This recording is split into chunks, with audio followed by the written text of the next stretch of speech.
What is going on, everybody? I'm back for Giants baseball, and Giants baseball is back. Opening day yesterday, Giants won a thriller against the Marlins yesterday. Austin Slater walk-off, so hopefully they can win again today, take the series. And Carlos Rodon making his first ever Giants start. So what's going on, everybody? What's going on, Brain 49 Faithful? Beat the fish again, yep. And what happened? Well, it says my streaming software had, no storage. So I had to clear that out, and then, yeah. So now it's good now. So, yeah. Hopefully Josh can get the series. Let me test audio real quick. Don't mind the echo. So, hopefully Josh can get the series. Let me test audio real quick. So a win like yesterday is paramount to everybody who's wearing that Giants uniform, and they will absolutely carry that energy into today's game. It'll be fun today. Giants baseball on NBC Sports Bay Area is brought to you by the Santa Cruz Beach. So the game time weather here at Oracle Park is 63 degrees. Winds are 14 degrees to the west, and humidity is 52%. Humid day. See some kayaks in the bay. Rodon leads the Giants out of the dugout as they take. So Rodon making his Giants debut. Super excited to see him pitch. Let's take a look.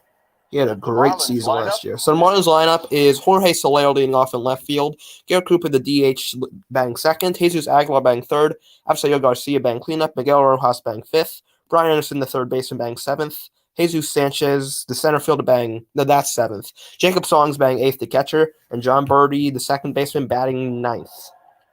On the hill today, making his Giants. So we're going on the mound for the Giants last season with the White Sox. He was 13-5 in 24 starts. He had a 2.37 ERA, and he threw 132 and two-thirds innings. He had 36 walks and 185 strikeouts.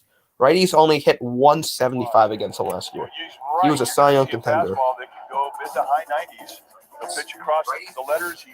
Rodon throws a fastball, a slider, a changeup, a curveball. He throws the fastball about 60% of the time, so that's his most popular pitch. And he throws the slider 30% of the time, changeup 12, and he royally throws the curveball. He throws mid to high 90s in the fastball. Then he throws high 80s slider, changeup, and then curveball is high 70s. Powered by Google Cloud, you saw the pitches for Carlos Rodon. He'll try to establish all four of those early in this game. So looks like a solid crowd here for the second game in the season for the Giants. So Soler leads things off for the Marlins.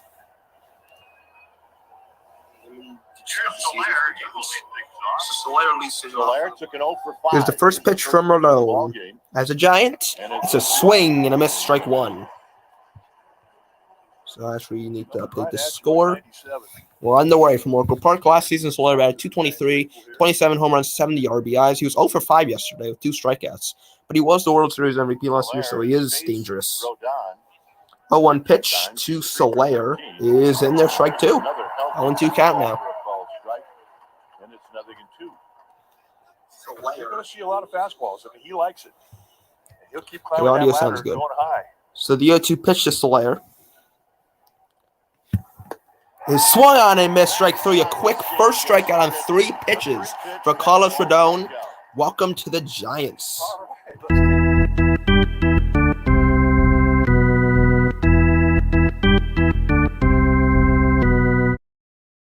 Giants defense today is Belt at first, Estrada at second, Crawford shortstop, Flores at third, Peterson in left field, Duggar in center, Yastrzemski in right, and Joey Bart is the catcher today. Bart has first career home run.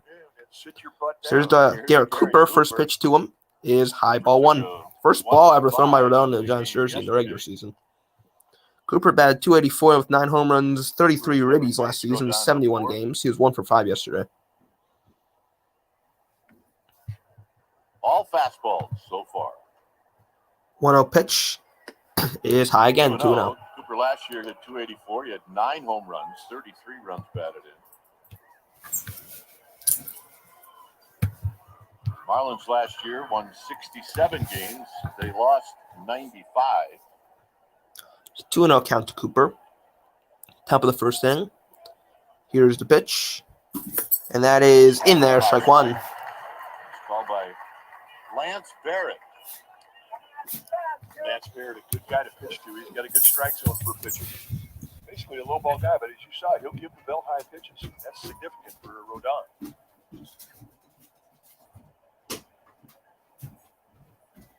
Swing and a miss. 2-2. Swing and a miss, 2-2 now. Country hardball right there.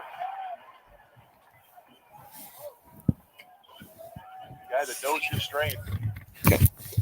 You're talking major league hitters late on fastballs. So 2-2 to count now to Cooper. Here's the 2-2 pitch. That swung on and missed. Strike three. 2 quick strikeouts on 2 batters for Carlos Rodon. 2 away.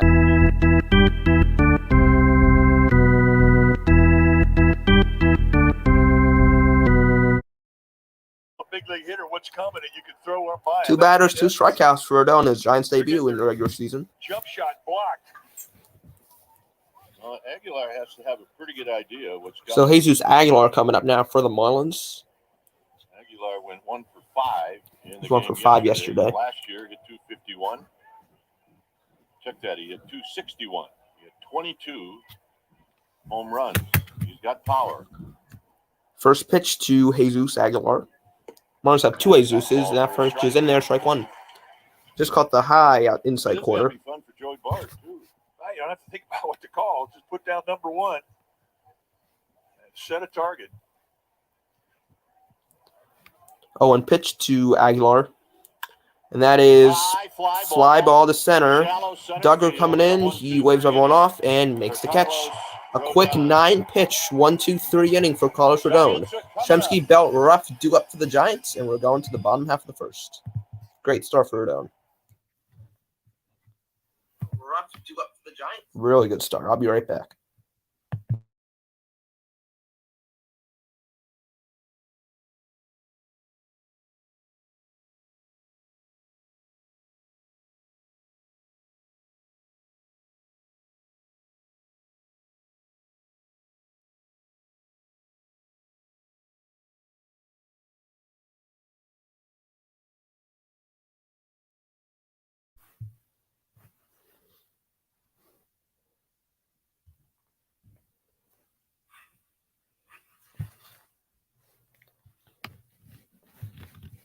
Rodon is nasty, yeah. Really great ending there for him. 2 strikeouts, 9 pitches. No 1-2-3 inning. Giants debut. Welcome.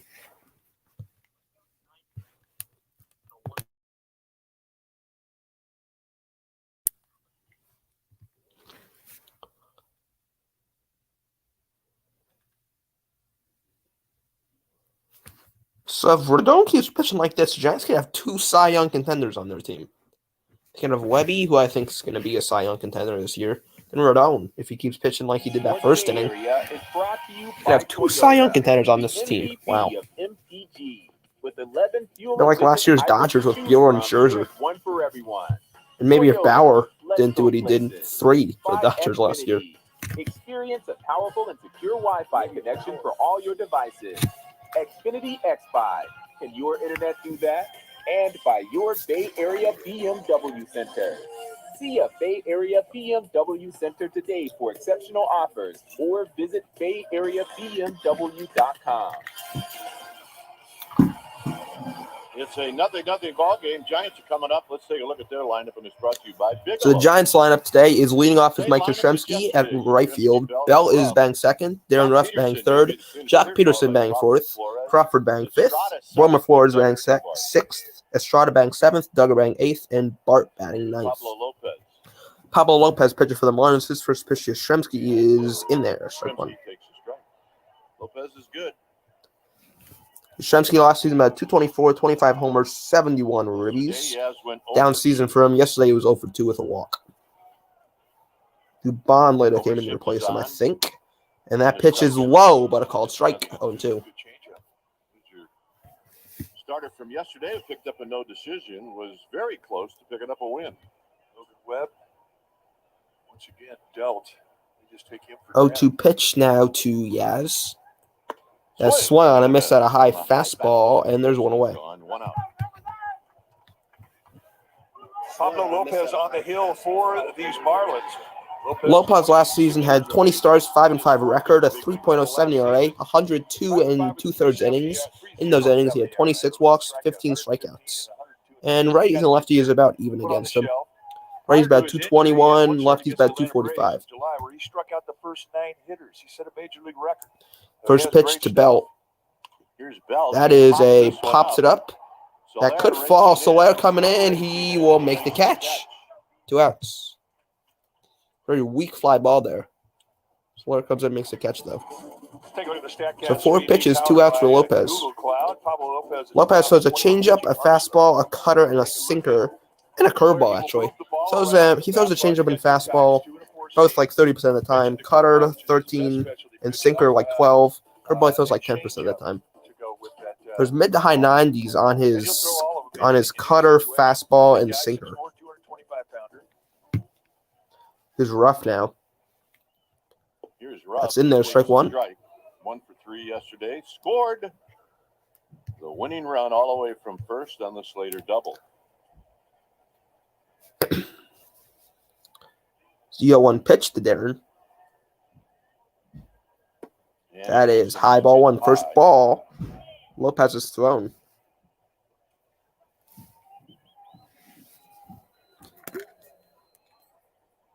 Ruff has never faced Lopez. Ruff last season had 271 with 16 homers, 43 ribbies. 1 for 3 yesterday. 1-1 pitch. Ruff has a base hit to right center field. And the Giants have their first base runner.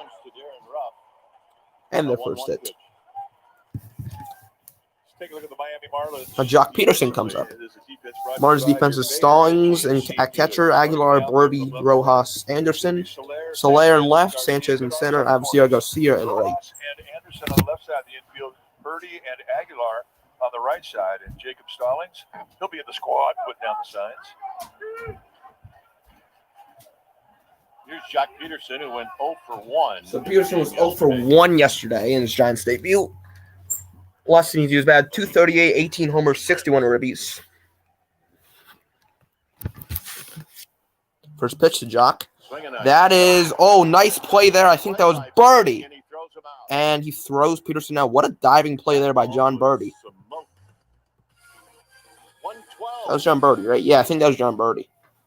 Nice diving play there, and the inning's over.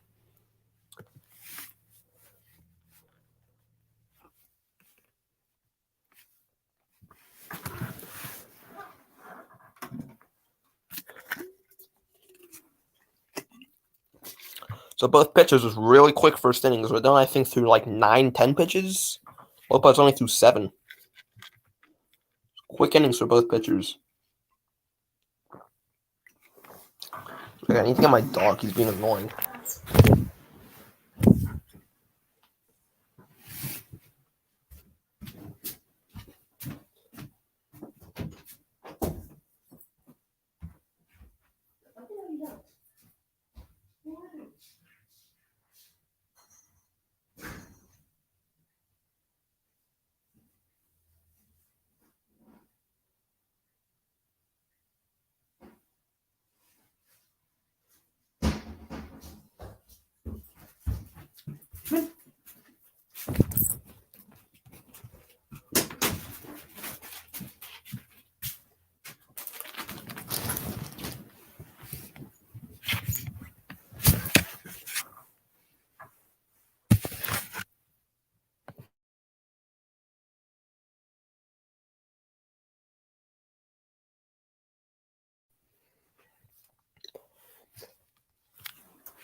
See if Rodon can start off where he left off in the first.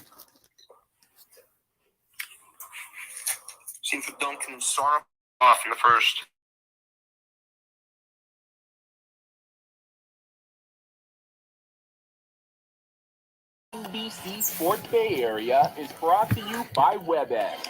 You stay here, okay? And my dog. WebEx by Cisco. Nothing as we head to inning number 2.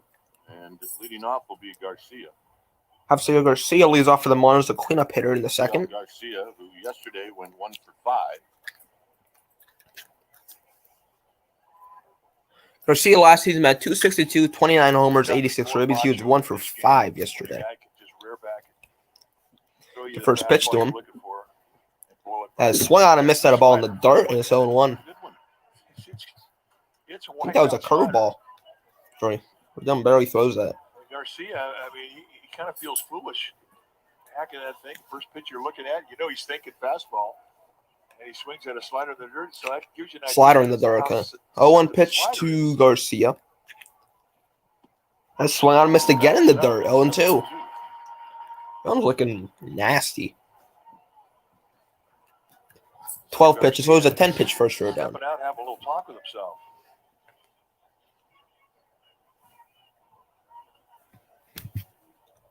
No balls and 2 strikes. So 0-2.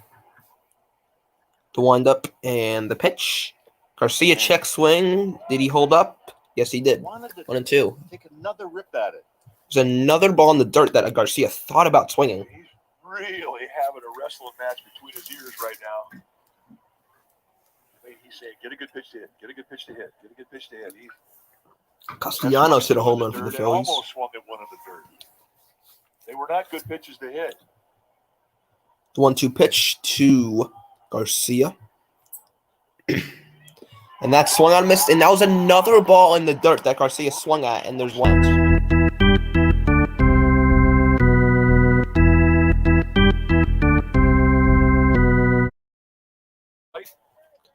So the home plate umpire today is Lance Barrett. First base umpire Ramon De Jesus. Second base umpire is Nick Marley, whatever. Third base umpire is Alfonso Marquez. He's the captain. Week is brought to you by FTX, the official crypto exchange of MLB. Here's Miguel Rojas. So Miggy Rojas comes up for the Marlins. He was 1 for 4 yesterday, I believe. 1 for 4 Yep. yesterday. Here's the first pitch to Miggy. That is straight down the middle, strike 1 taken. You say, well, That was a fastball. That a guy has 4 pitches, but he doesn't really use the changeup and the curveball very much. Well, when you have swing and miss stuff with the fastball slider, you don't really need to go elsewhere. 0-1 to Rojas. First couple of innings, why he rides those pitches. Check so swing. hard. I think he went. He did. 0-2. And they get the call, and then they get 2. We saw Garcia. Rodon is yeah, he is. Wow. Rodon is looking nice. Lopez also looked good in the first, but Rodon's looking real good. And Garcia's still waiting for a fastball. I think he got back in the dugout and started saying, hey, you threw fastballs to everybody else. Absolutely. 0-2 pitch to Rojas. Got him. Is that a foul tip? Foul at home plate. No, it's foul. Okay. So stay at 0-2. Kind of piece of Joey Bart. Let's see where it got him. Yeah. Well, got Bart right on the crotch. That foul ball got Bart right on the crotch. Ooh. He looks okay, though, so. Back in his position. You got to be a little bit different to play that position. You know you're going to get dinged every day. You just hope it's only once. And those days are rare.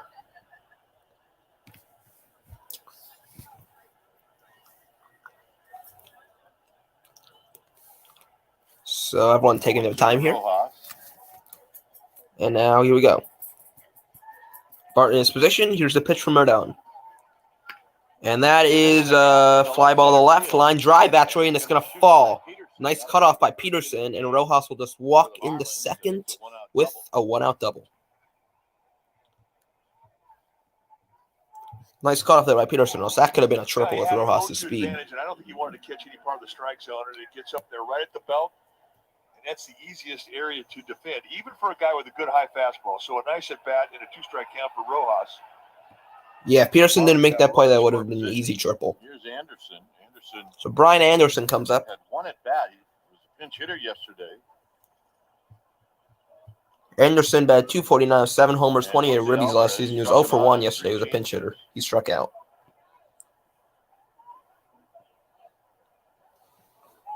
It was a big out in the game. It was huge. First pitch to Anderson is in the dirt, blocked by Bart. 1-0. I think this is the first time Bart's thrown a first pitch non-strike to a pitcher. It's the first time Rodon's been behind. So Rojas at second with a 1-out double. Anderson looking to drive him home. 1-0 pitch now to BA. And that is popped up, and that'll go into the stands. Foul. Well, stream out-of-market regular season games live or on demand, plus MLB Big Inning and select pregame and postgame coverage. Blackout and other restrictions apply. Go to MLB.tv for details. Yep, it was giveaway sailors caps, captains caps today. So I guess they're selling captain hats. 1-1 pitch to Anderson. Check swing. I don't think he went. It gets away from Bart, though. No one will advance. Nice try getting back to it by Bart. And he did go, actually, so it's 1-2. Something to work with for next year. And there it is. Yeah, a big hit. Everybody was standing in line with a big smile on their face waiting for these. We're going to see them all over the city.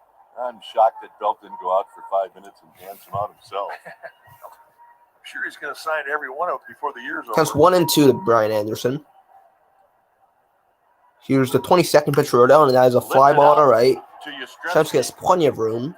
He'll square up, make the catch, look towards third, but won't throw there. And there's 2 outs. Trying to steal third. Put the brakes on at the last minute. If you were to classify what type of pitcher Carlos Rodon is, he's a fly ball strikeout. So Jesus Sanchez comes up for the Marlins. Sanchez was 0 for 4 yesterday. He had a walk. He batted .251 with 14 homers, 36 RBIs last season in 64 games. Yeah, I mean, as an infielder, you got to make sure you stay on your toes, because you can become a spectator very easily. Fly ball guy can see, he can put you to sleep. First pitch to Sanchez is fouled back. Sanchez and a foul straight back, and it's 0-1. Tell what he was looking for.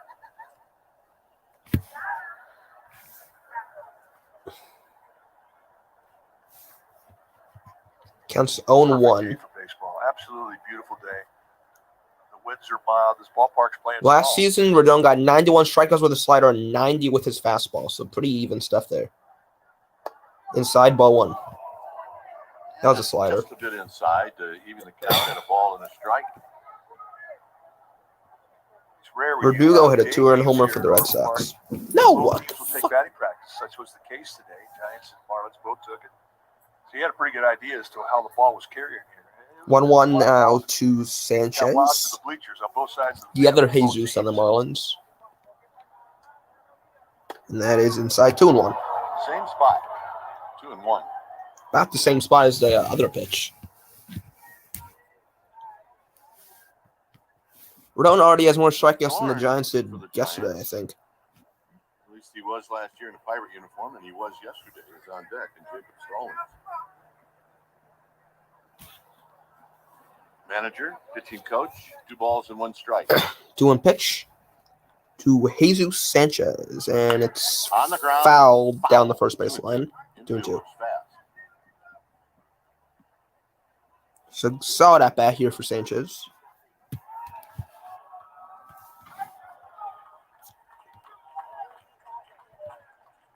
Rodon taking a long walk behind the mound.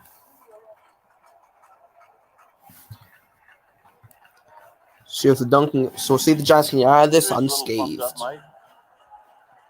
Good crowd on his feet here at Oracle. Sellout crowd, or at least close to it. 2-2 pitch to Sanchez. Here it is. Swing on and miss. Strike 3 on a fastball. And the Giants get out of it unscathed. Rodon with another strikeout.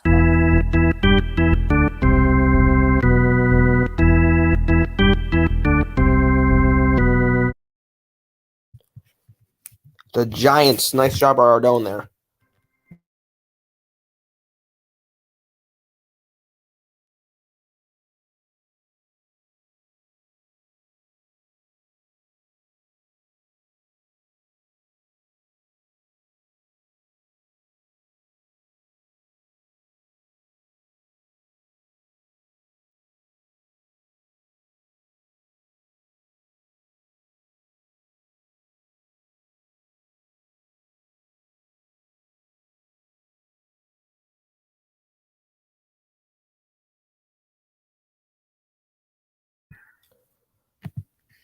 Okay. So bottom at the second. Giants only got 7 pitches out of Lopez in the first. They can at least get some more pitches out of him this inning.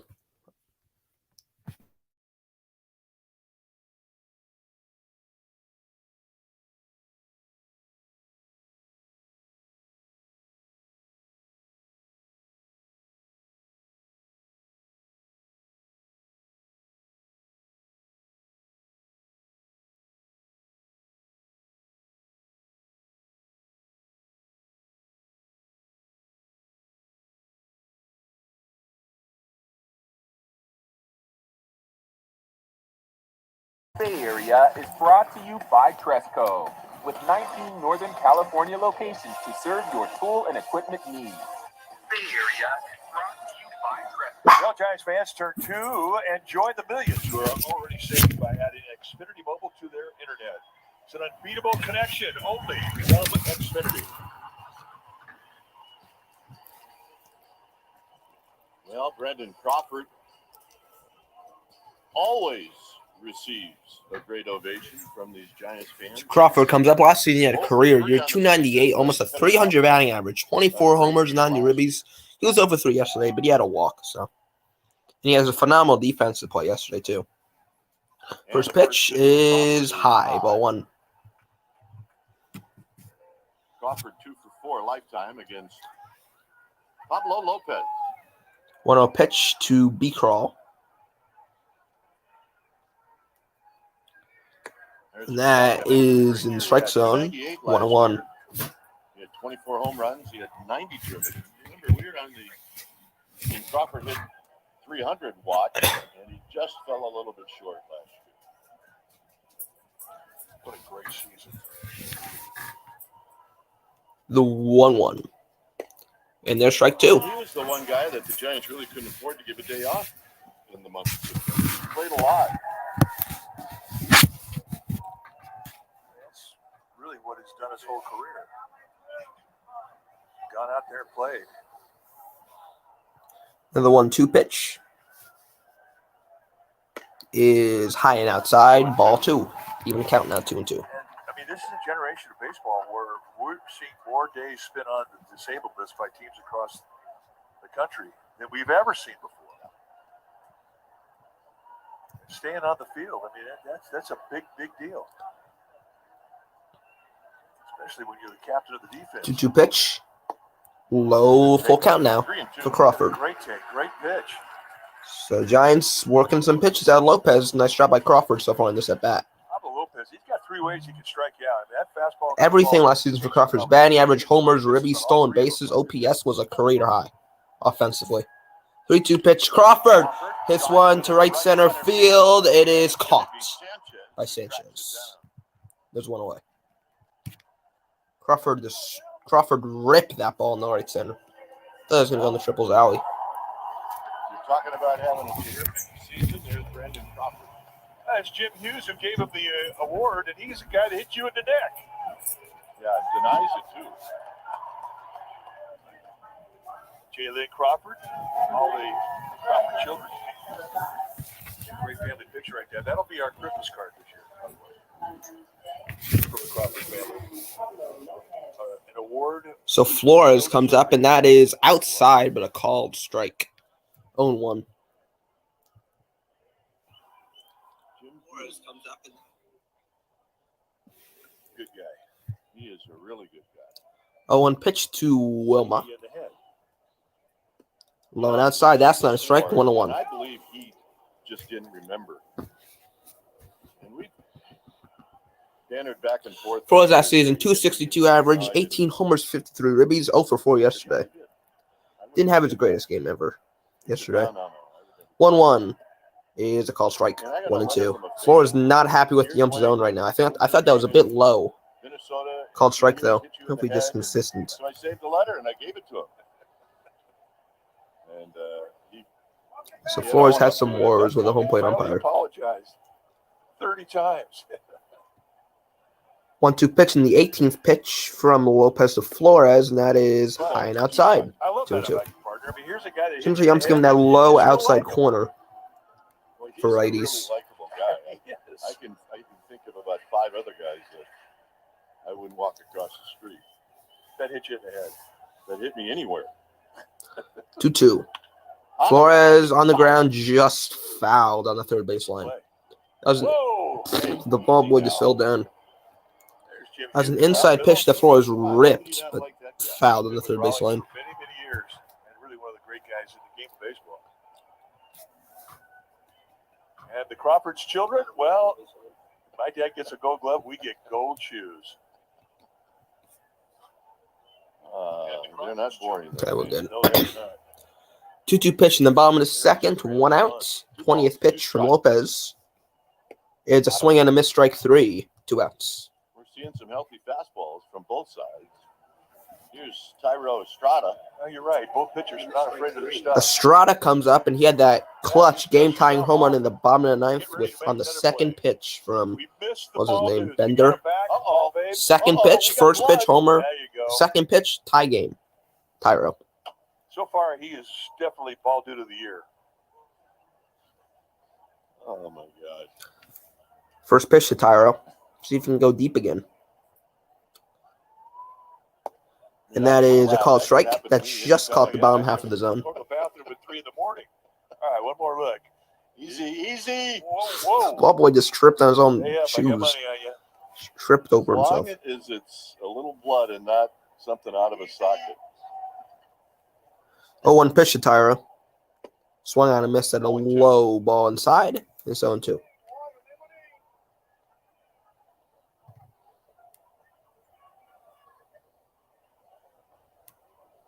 One for 4. A game-tying home run in the ninth for Estrada yesterday. 0-2 pitch to Tyro. And that is a called strike 3. Caught him looking. And another 1-2-3 inning for Pablo Lopez. No, not 1-2-3. Well, yeah, 1-2-3 this inning. Top of the third, Stallings, Birdie, Soler do up for the Marlins. For the Fish.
What's going on? Stinky bum butt legfoot. He says, yo, go Giants. Yep, go Giants. What's going on? Welcome. What's going on, Stinky?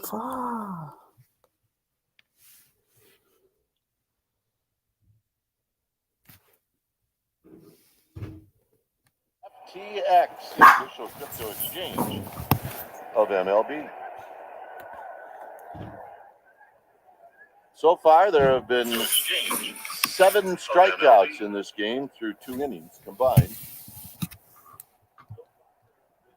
And Rodon is going to face Stallings. So there's Stallings, who had a clutch home run. He has had ownage on the Giants lately. Where's my banner? 1 hit. Ooh, this wasn't even up until now, so. First pitch to Stallings is a low ball one. He was 2 for 4 yesterday with a home run, and he knocked in 3 runs. He's a big, tall catcher, and you don't see that many tall catchers. Bruce Bochy was a 1-0 now to Stallings. And I missed that guy. Here's the 1-0 to Stallings. Now timeout. And timeout called by the ump. Fans love it. Timeout called by the Pitchers don't like that. And in a lot of ways, I don't blame them. Fans love it. Well, what you have to do is just go through with the pitch because it really does jar you. Well, you get a free shot, too. Well, yeah, you do. In the old days, they told you to 1-0 pitch. Stallings rips one foul from the third base line. Not impressed with 97 in. Our ball just get picked on down there. I mean, tall guys aren't supposed to do that.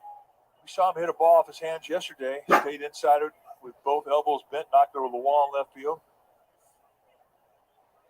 I know. Don Leon threw that ball in his hands, and he didn't expect that ball to get turned around by a 6'5" catcher. But it tells me that he looks in. 1-1 now to Stallings. In there, strike two. Nice slider there. And now, you got Stallings thinking, it's either going to be a fastball or a breaking ball. Well, if you go fastball, you have a 1-2 advantage here in the count, so you're on top of him. Either bounce one on the dirt in his back foot or go above the hands. 1-2 pitch is in the dirt, ball 2, even count. So he bounces one. And there's the bounce in the dirt. It was a bouncing slider. I think one thing about Rodon is we are learning him is you're going to see a lot of strikeouts on pitches out of the strike zone. High fastballs are hard to stay on top of, and they're just so tough to take. And that big breaking ball is one that he'll pound that ball in the dirt by design, and guys can't lay off it. 2-2 pitch. Going down dirt again.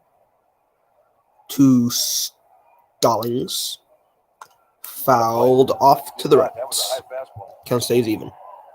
Talked about the home run from Stallings yesterday. It was a fastball right in on the hands. And I think if he takes that ball, it's a ball. But he stays inside, knocked it over the wall. And again, the only way you do that, especially with long arms, when you're 6'5", your arms are longer than Here's a 2-2 pitch from Rodon to Stallings. Swat and miss. Strike three. Another strikeout. Round 1. 1 away.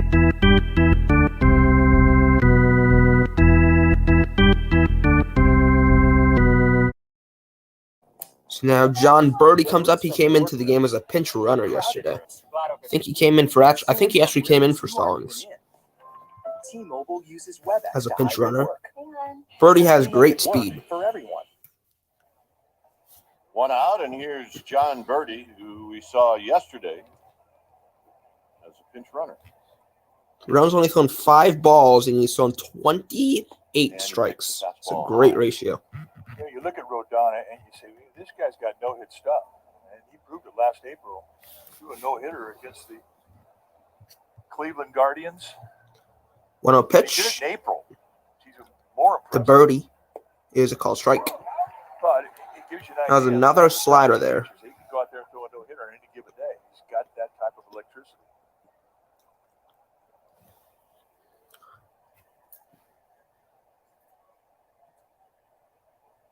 One pitch. Birdie swings and misses. 1-2. You know you have a good breaking ball where you can miss it up and still have swing throughs with it. No, so 9 balls, 27 strikes, 36 pitches in total. So my 5 was kind of off, but.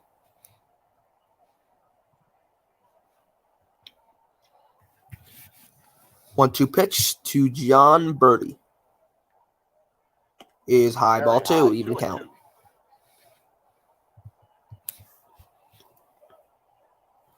Jorge Soler to follow. We're in the top of the 3rd inning.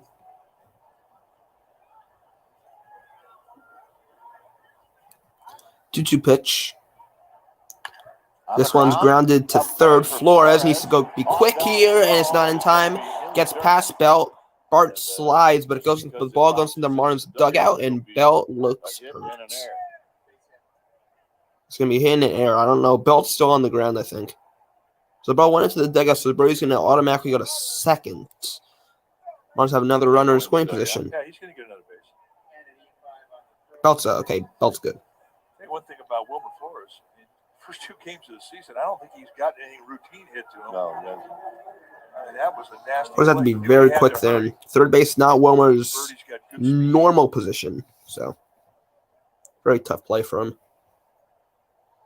Pulled Bell off the back. He sat on the ground for like 10 seconds. So, it's going to be able to single and an E5. Now that'll bring up their leadoff man, Jorge Soler, former World Series MVP, struck out in the first. In the first inning. So swings at one in the dirt in 0-1. Swing and a miss. So man on second, birdie. Soler up 1 out in the third inning.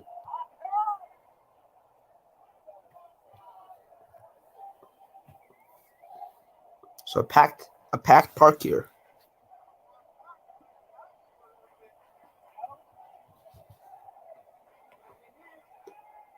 Birdie at second. 0-1 pitch to Soler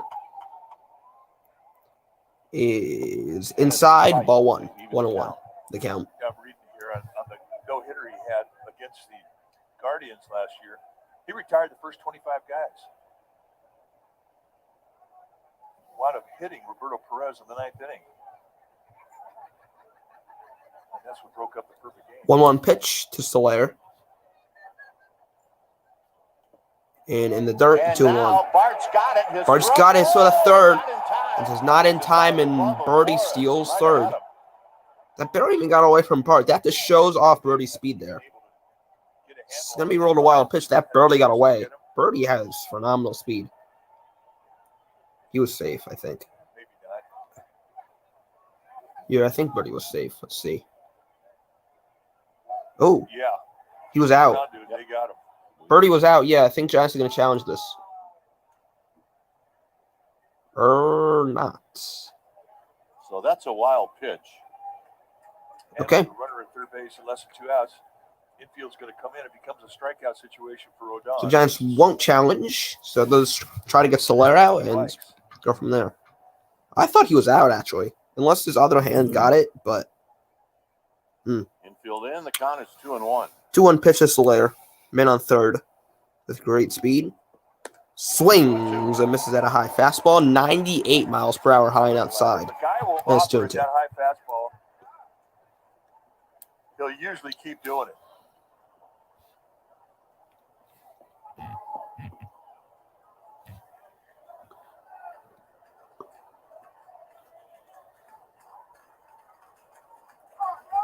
it. To pitch. Soler swings and misses in the dirt, but it gets away from Bart, and Birdie's going to score.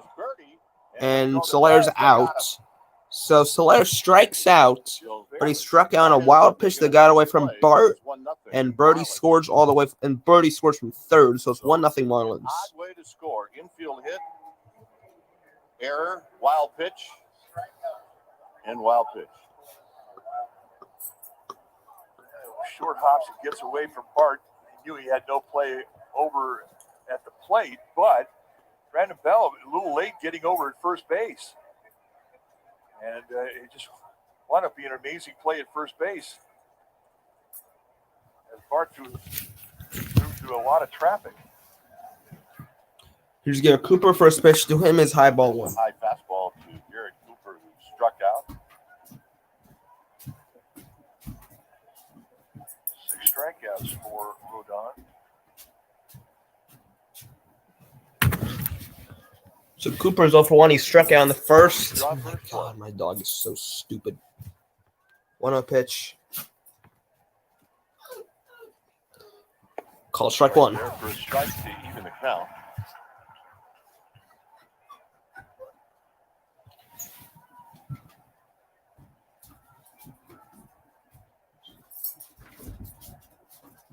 With Jesus Aguilar on deck. Good pitch, 1-2.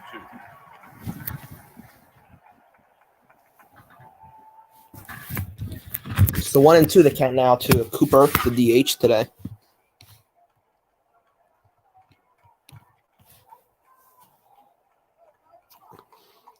The 47th pitch from Rodon. Here it is.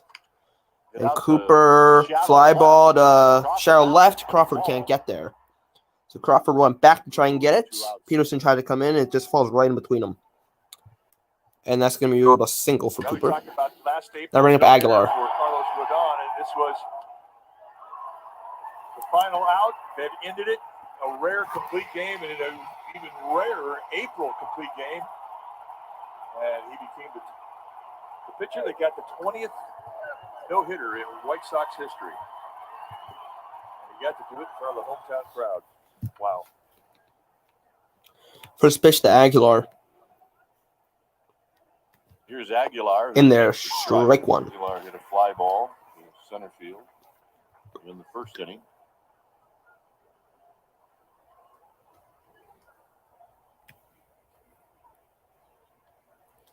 A 1, swung on and missed, strike 2.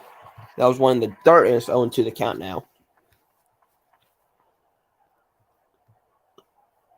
Aguilar flew out in the first inning. He's 0 for 1. Last season was 261, 329, 459 slugging, 22 homers, 93 ribbies. 0-2 pitch to Aguilar is swung on and missed, strike 3. That's the end of the inning. Marlins get 1. That's it.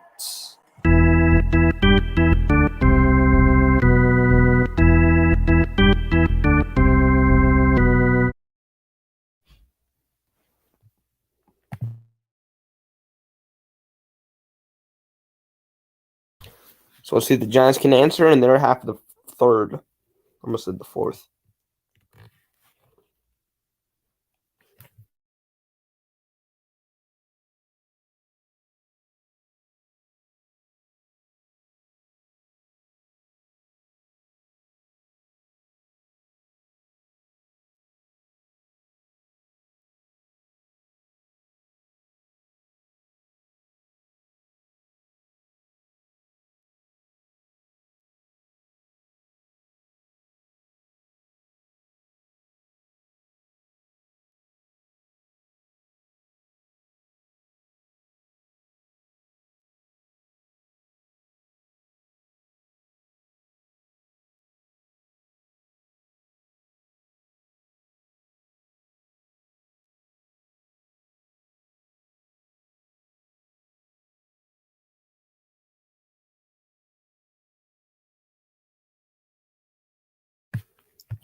So who's due up? I think it's Duggar, Bart, Yastrzemski due up for the Giants.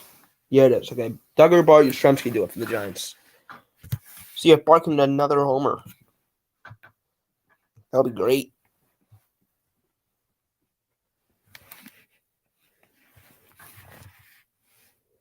Cubs are up 9-0 on the Brewers and Brandon Woodruff. Jeez.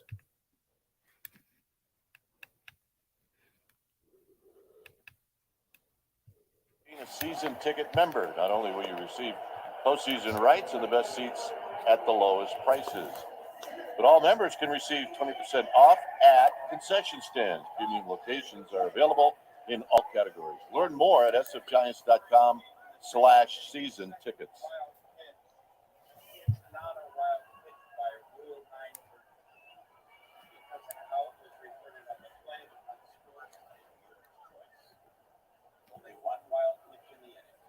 Here's Duggar. He will lead things First off. pitch to Duggar now. And Duggar Low for ball 1. Low, 1 ball and no strikes. Duggar last season had 257, 8 homers, 35 RBIs. He was 0 for 4 yesterday with the strikeout. John's got this crowd in there with 7 strikeouts first 3 innings. But offense would make it a bit louder. 1-0 pitch. Low ball 2. 2-0 to Duggar. Duggar 0 for 4 in the game yesterday. So Joey Bart on deck. Joey Bart on deck, and then Mike Yastrzemski. So Yaz is an easy out. So 2-0 pitch. Duggar fouls it back. Takes a hack and lifts it into the upper deck down the left field line.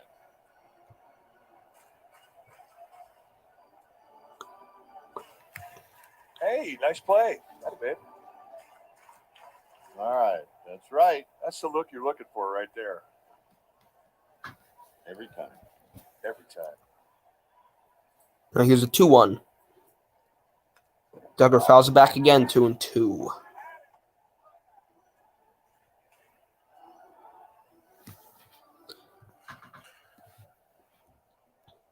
And Squibber says 2-1, but I think it's 2-2 because you had 2 foul balls. Yeah, 2-2 count out of Duggar.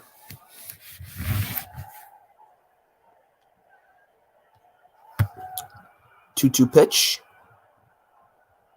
Swung on and missed strike 3. Duggar had Lopez 2-0. 4th strikeout for Well, Lopez. yesterday a big day for Joey Bart because he got in the home run club. Got a hanging slider and knocked it halfway into the bleachers in left field. That day he'll never forget. They haven't got the welcome. Opportunity for the silent treatment there, but they opted to.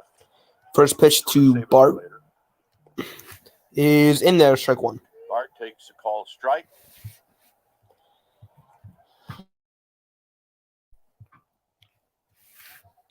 So Bart was 1 for 3 yesterday. Plus, he had his first career home run. He also walked, I believe. 0-1 pitch is fouled. This one off his foot. Off his foot, I believe, and it's 0-2. That's a good changeup.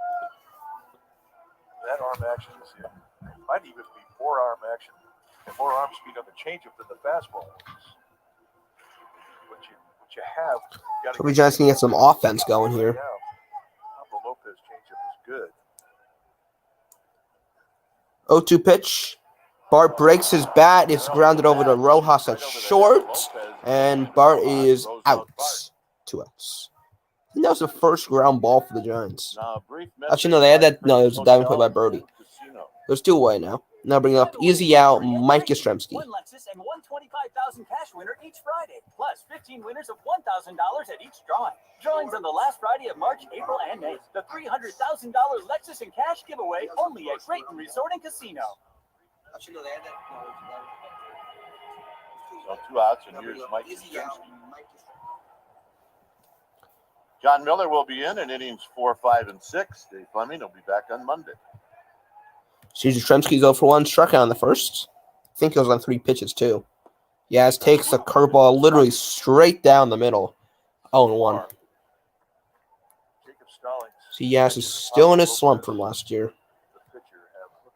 I don't know how you can take that if you're in the majors. 0-1 pitch. Inside, yes, took it. 1-1. Belt is on deck. 1-0 Marlins. 2 outs here in the bottom of the 3rd. 1-1 pitch to Yastrzemski. Swing and a miss on a 95-mile-per-hour fastball. It's 1-2. And now here comes a strikeout.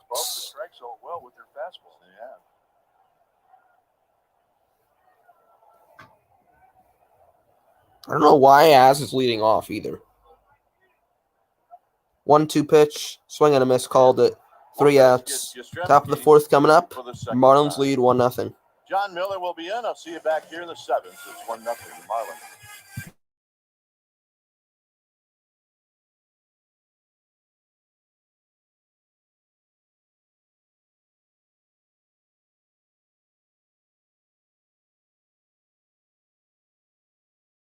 John Miller will be in. I'll see you back. So I'll be right back. I need to do something.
strike guys out with this swing and a miss kind of stuff. With more than Okay, so we're back here for the fourth. Sure, just about everything can be a swing and a miss pitch. Electricity, and really we're seeing electricity from both pitchers today. Strikeout guys, and a lot of swing and miss. What just happened? Called strike. Fastball. I mean, that's the thing. When a guy runs up a big high strikeout total, I always What just see happened? how many are called strike three. Sorry Because about an the wait. umpire can have Okay, we're yes, good. a high strikeout total if you have a big zone to work with. 0-1 pitch to Garcia is in the dirt, ball one. He would get strikeouts. He would have swing and miss strike threes. And we're seeing it here with Rodon and Pablo Lopez. Both guys, a lot of swing and miss. Avisail Garcia, who struck out his first time, swinging. So the 1-1 now to Avisail Garcia. That is fouled back. 96-mile-per-hour fastball that was. 1 ball and 2 strikes. There's 1 and 2. The thing about Rodon that I like with that fastball is that he effectively pitches with it across the letters, but he will also come right in on a right-hander's hands. I mean, He was off 1. He struck out in the second.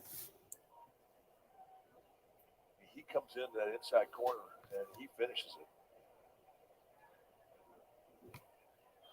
1-2 is inside. That was a slider. Inside with that slider. And the count's even at 2 and 2. To Garcia. Is inside. That was... Cooler afternoon. Hey. Is that Lucille's brother? It's definitely. There's a seal in the cove. 2-2 pitch. Swung on and missed. Nice pitch there by Rodon, and there's 1.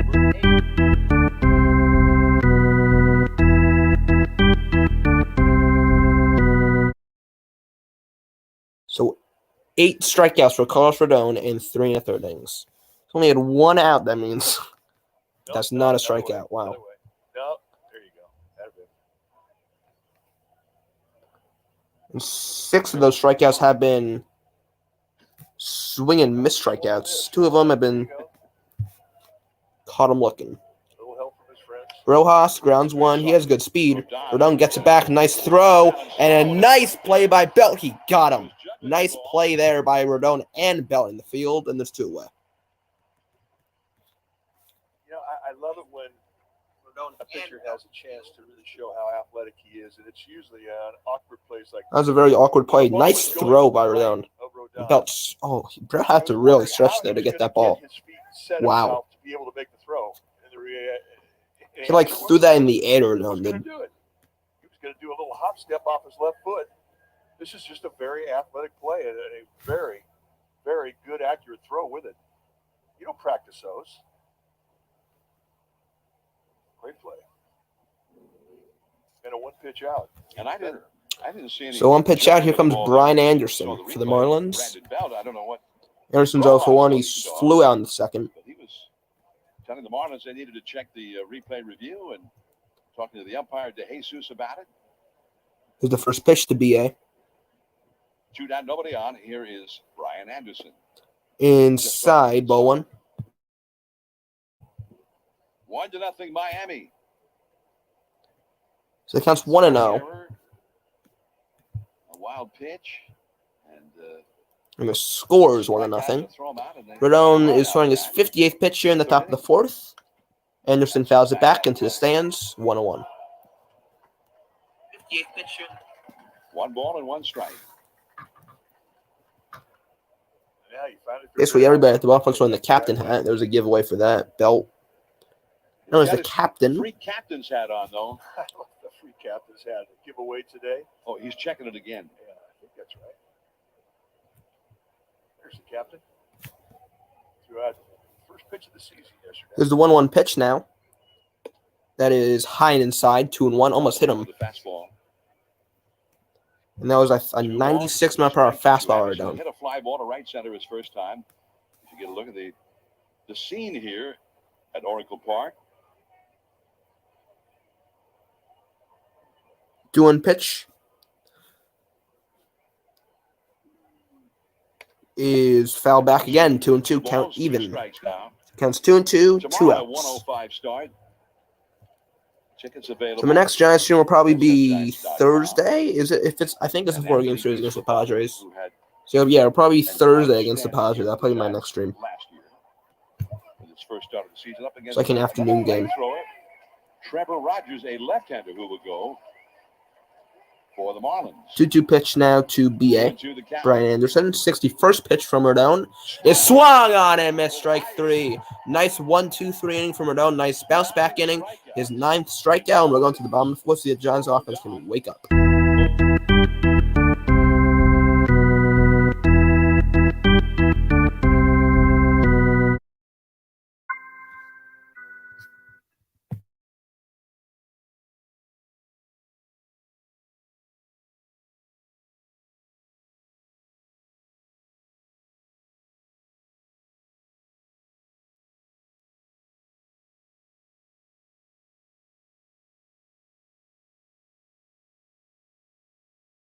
So it'll be the heart of the order for the Giants. Due up will be Belt, Ruff, and the newly acquired Jock Peterson. So hopefully they can get something going for the offense. They've only had 1 hit today so far.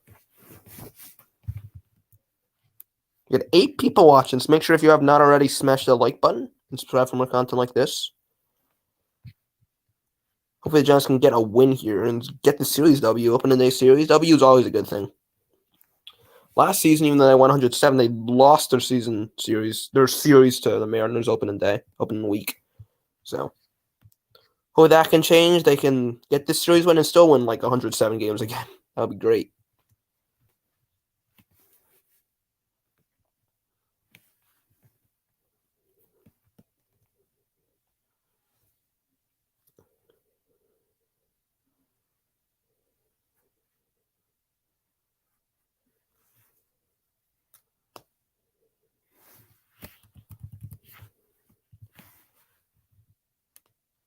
NBC Sports Bay Area is brought to you by Toyota, the MVP of MPG.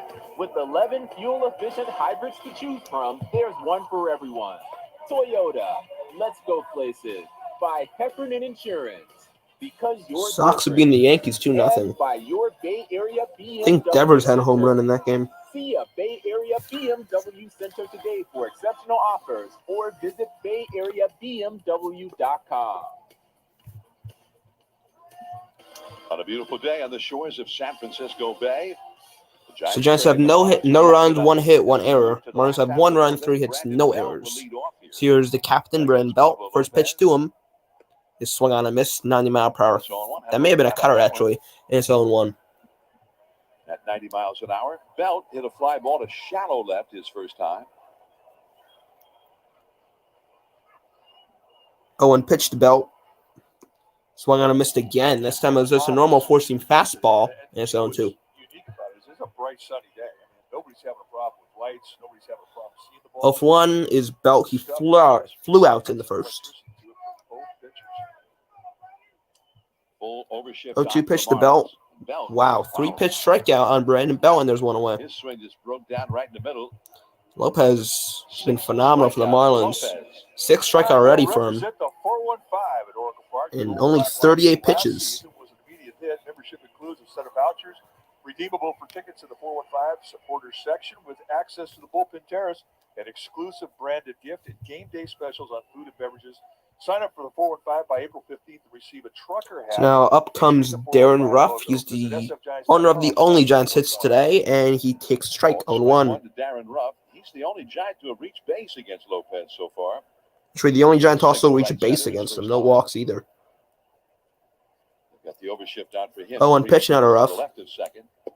In there, strike 2. It's going to be an immaculate inning. 5 pitches, 5 strikes. Strike machine with 5 different types of movement. And out there in the 415 section, they're pretty quiet. They're looking for something to cheer. 0-2 pitch. Ruff. Won't be an immaculate inning. He fly ball, shallow right. Garcia makes the catch. 2 outs. Now that'll bring up Jock Peterson. One of the third Giant to hit a ball in the air to the outfield. Lopez saw 9 balls, 32 strikes, 41 total pitches. 41 pitches, 32 strikes. And again, I mean, he's got a full feel of all of his movement. See if Jock, the newly acquired Giant, can get the Giants offense Changeup, going. Curveball. I mean, he is painting. And his cut fastball is his last inning.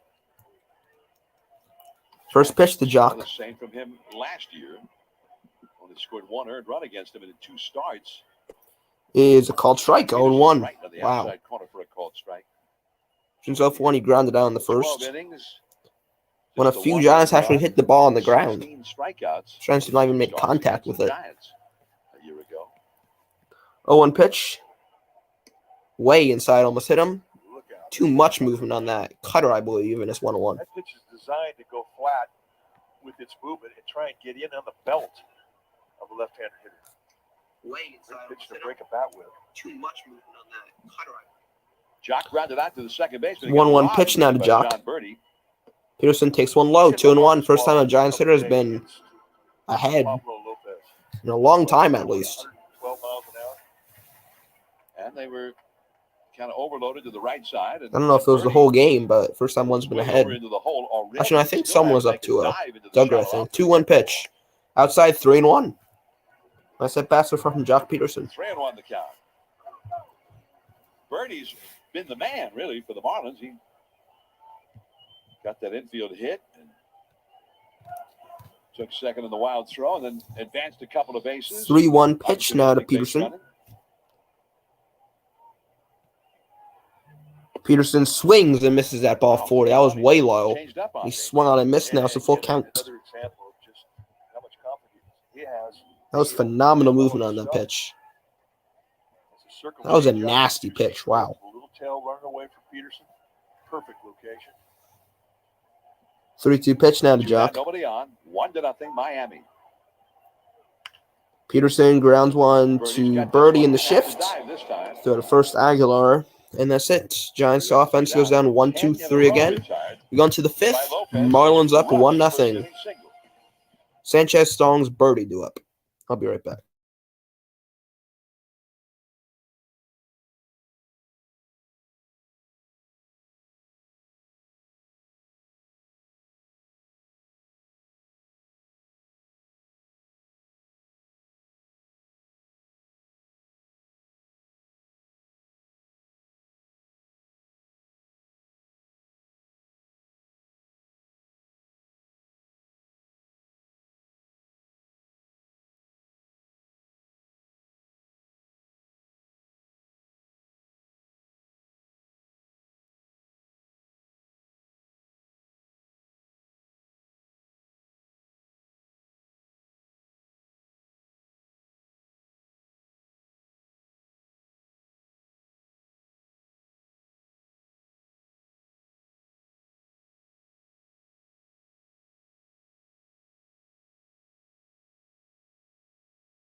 All right, first pitch is a high fastball to Sanchez.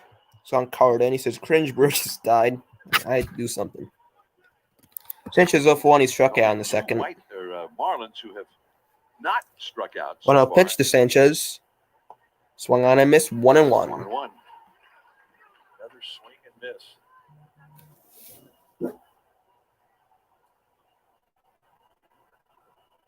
Another swing and miss.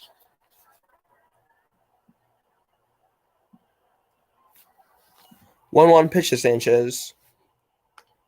Foul. Back 1-2. That really has been one of the few hanging sliders he's throwing up there.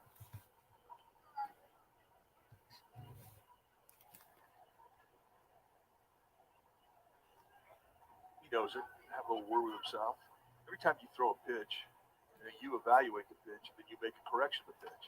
If it's a perfect pitch, you try and repeat it. If it's not, you try and fix it. Here's the 1-2 now to Jesus Sanchez. Foul back again. Foul and out of play. Stay at 1-2. 1 ball and 2 strikes. And when in doubt, throw 98 across the letters. Did you evaluate that too afterwards?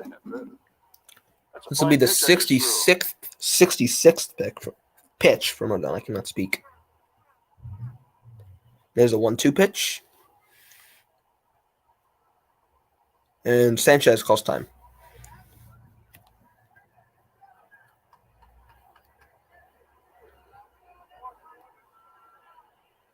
Two options.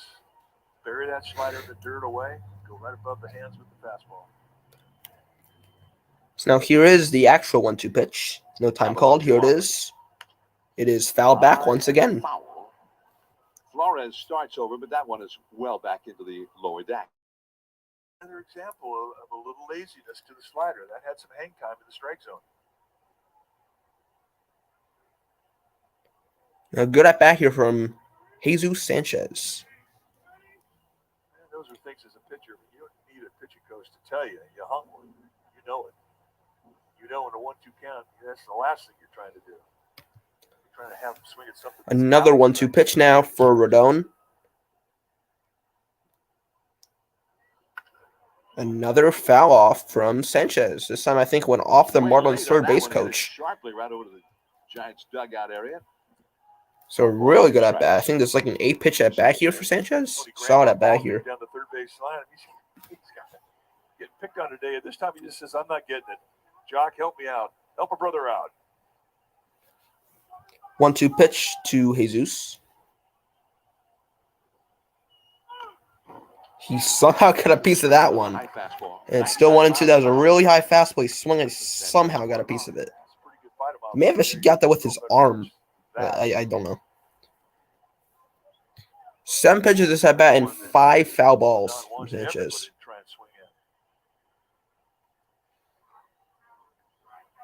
So that's probably going to go a solid 5 innings and enough to the bullpen. Struggled yesterday, but hopefully it was just opening day jitters.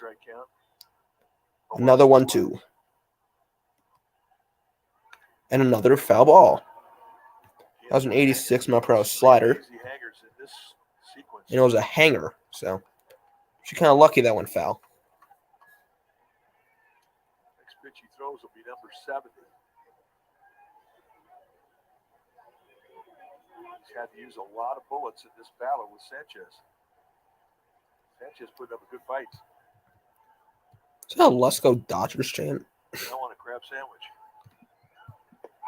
And so that's a high strike 3 called. 1 out, 9 pitches. Sanchez is finally retired.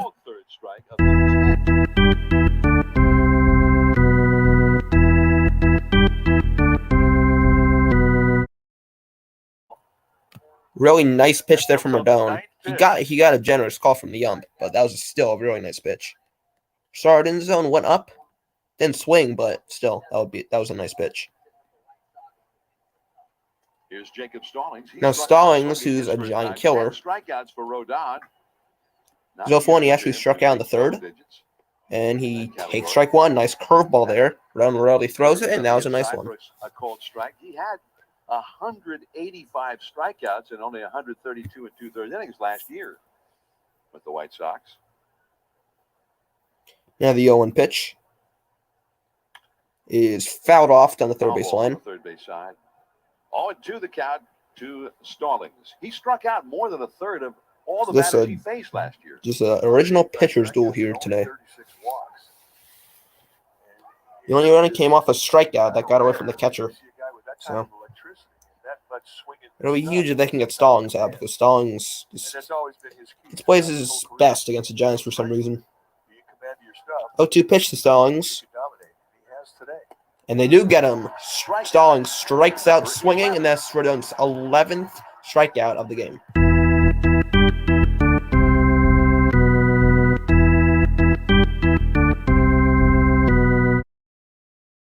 Now that'll bring up John Birdie, who has a hit for the Marlins, and he has scored the only run for the Marlins. So he had a double, and then he scored off a wild pitch. So he's been the guy for the Marlins today. Finally get to hang a backwards, find a called strike 3.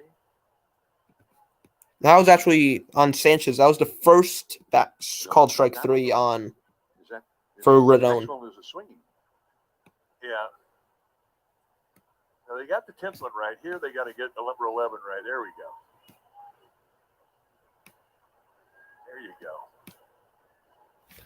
On a pitch now to Birdie. Had a lot of work out there today. Birdie takes one high and outside, 2-0. Ball one to That was a 96 mile per hour fastball. For the Marlins. He's made a great defensive play to Rob Johnson. Yeah, and he also made that defensive play, actually. Forgot about that. And then he got an infield hit in the 3rd inning.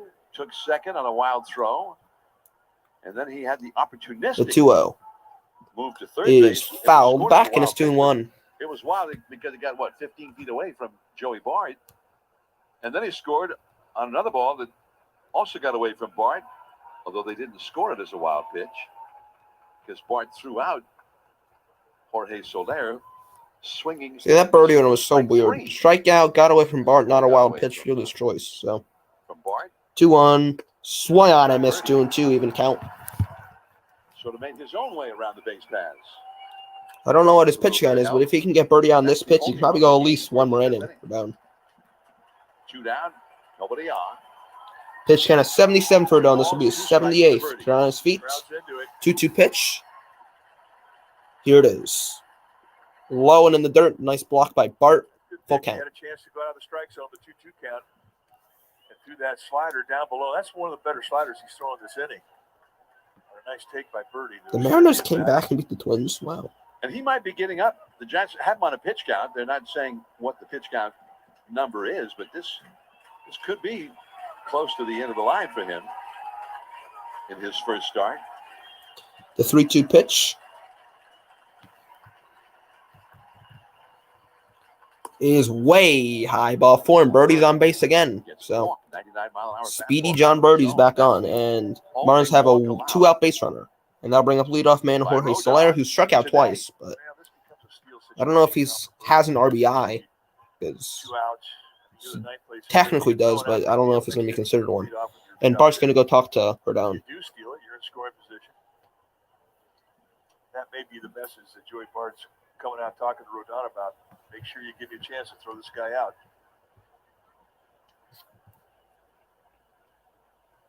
So Bart comes back behind the plate. Birdie had 8 steals as a part-time player for the Marlins last year. He's one of their fastest runners.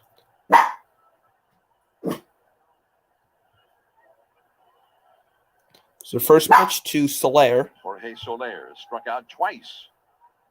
He's the leadoff man. Is way high. Bart's to go on his feet there to get that ball. It's really high. And it's 1-0. We figure this 90 pitches. The Giants are going to be conservative about pitching out this first time for the starting rotation. But right now, he's digging deep here. He's trying to compete and finish this inning. He's missing high with the 1-0 pitch. A little bit higher with the fastball, too, as evidenced by that last pitch. It's almost the same spot, really high, and it's 2-0 for on Jorge Soler.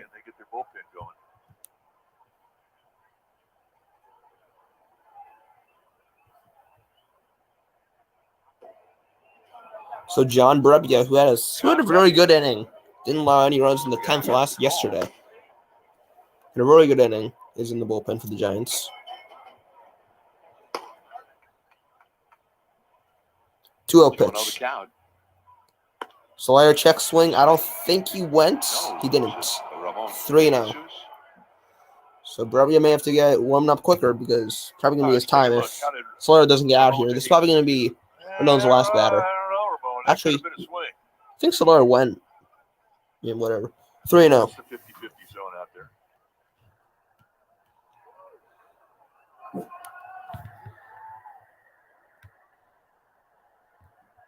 3-0 pitch, high, and ball 4.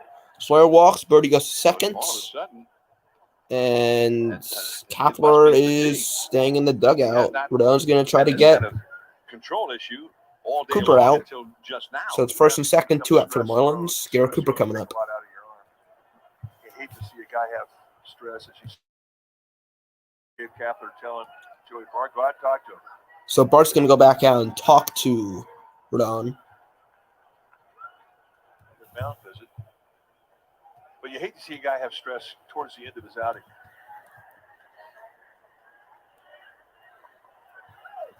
So this may be to buy time for Brebbia, this mound visit. Continues to heat up. So Rodon will stay in. So He may already have thrown his final pitch of the afternoon. and wait, is he? Kapler. I mean, that's the one out that all starting pitchers want to get. They want to get the Kapler is he coming out? allows them to have a chance to get a win. I mean, that's a good outing, but you don't want to come out of a ball game. He's not coming out, so Rodon's going to stay and face Cooper probably. So, Cooper's definitely going to be his last at bat. Cooper had a single in the third. He's 1 for 2. allowing Rodon to continue. First pitch Cooper, the hitter. is a call. Strike 1, 0-1 the count now. Cooper has struck out and singled. 2 men on for the Marlins. 2 straight walks by Rodon as he tries to find that little extra reserve here. 0-1. Swung on and missed. Strike 2, and it's 0-2 now. So maybe this was our decision. Here we go. This is One more strike to get out of this jam. Ordinarily would still be Crowd on his feet. for a pitcher. Yeah, this is where the crowd can really help a guy out. We know he's digging deep. 0-2 pitch is way high. Almost hits Cooper right in the face. That was a 98 mile per hour pitch. That hit him. Oh my. 1-2. 98 miles an hour up and in. Can't be a real comfortable time. Rodon has 24 swing and misses today. His career high is 26. There's one more, 25. 1-2. Cooper fouls it back into the stands. And the count stay at 1-2. Just one more strike for Rodon. 87 pitches thrown for Rodon. Yesterday, Logan Webb threw 85 pitches, but in 6+ innings.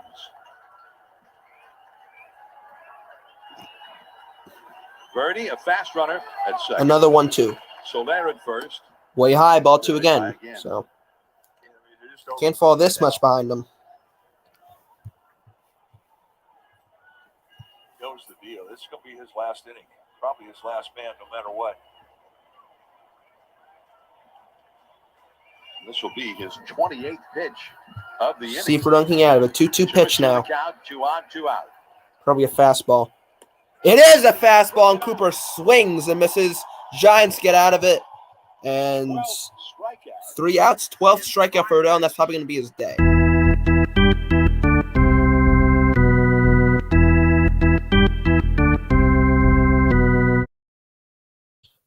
So Crawford will come up for the Giants. So it'll be Crawford, I believe, Crawford, Flores, Estrada do up for the Giants in their half of the 5th. Hopefully, again, their offense can get going. So Rodon probably went 5 strong innings in his Giants debut. So really solid outing for Rodon. Through, 88 pitches? So not bad.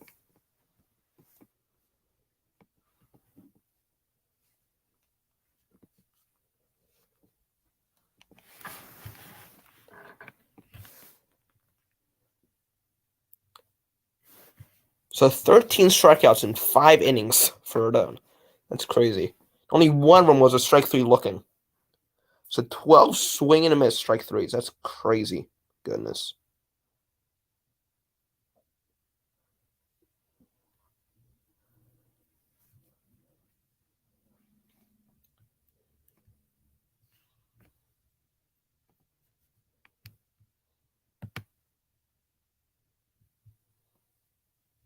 Nine nothing Cubs. Damn, Woodruff really sucks.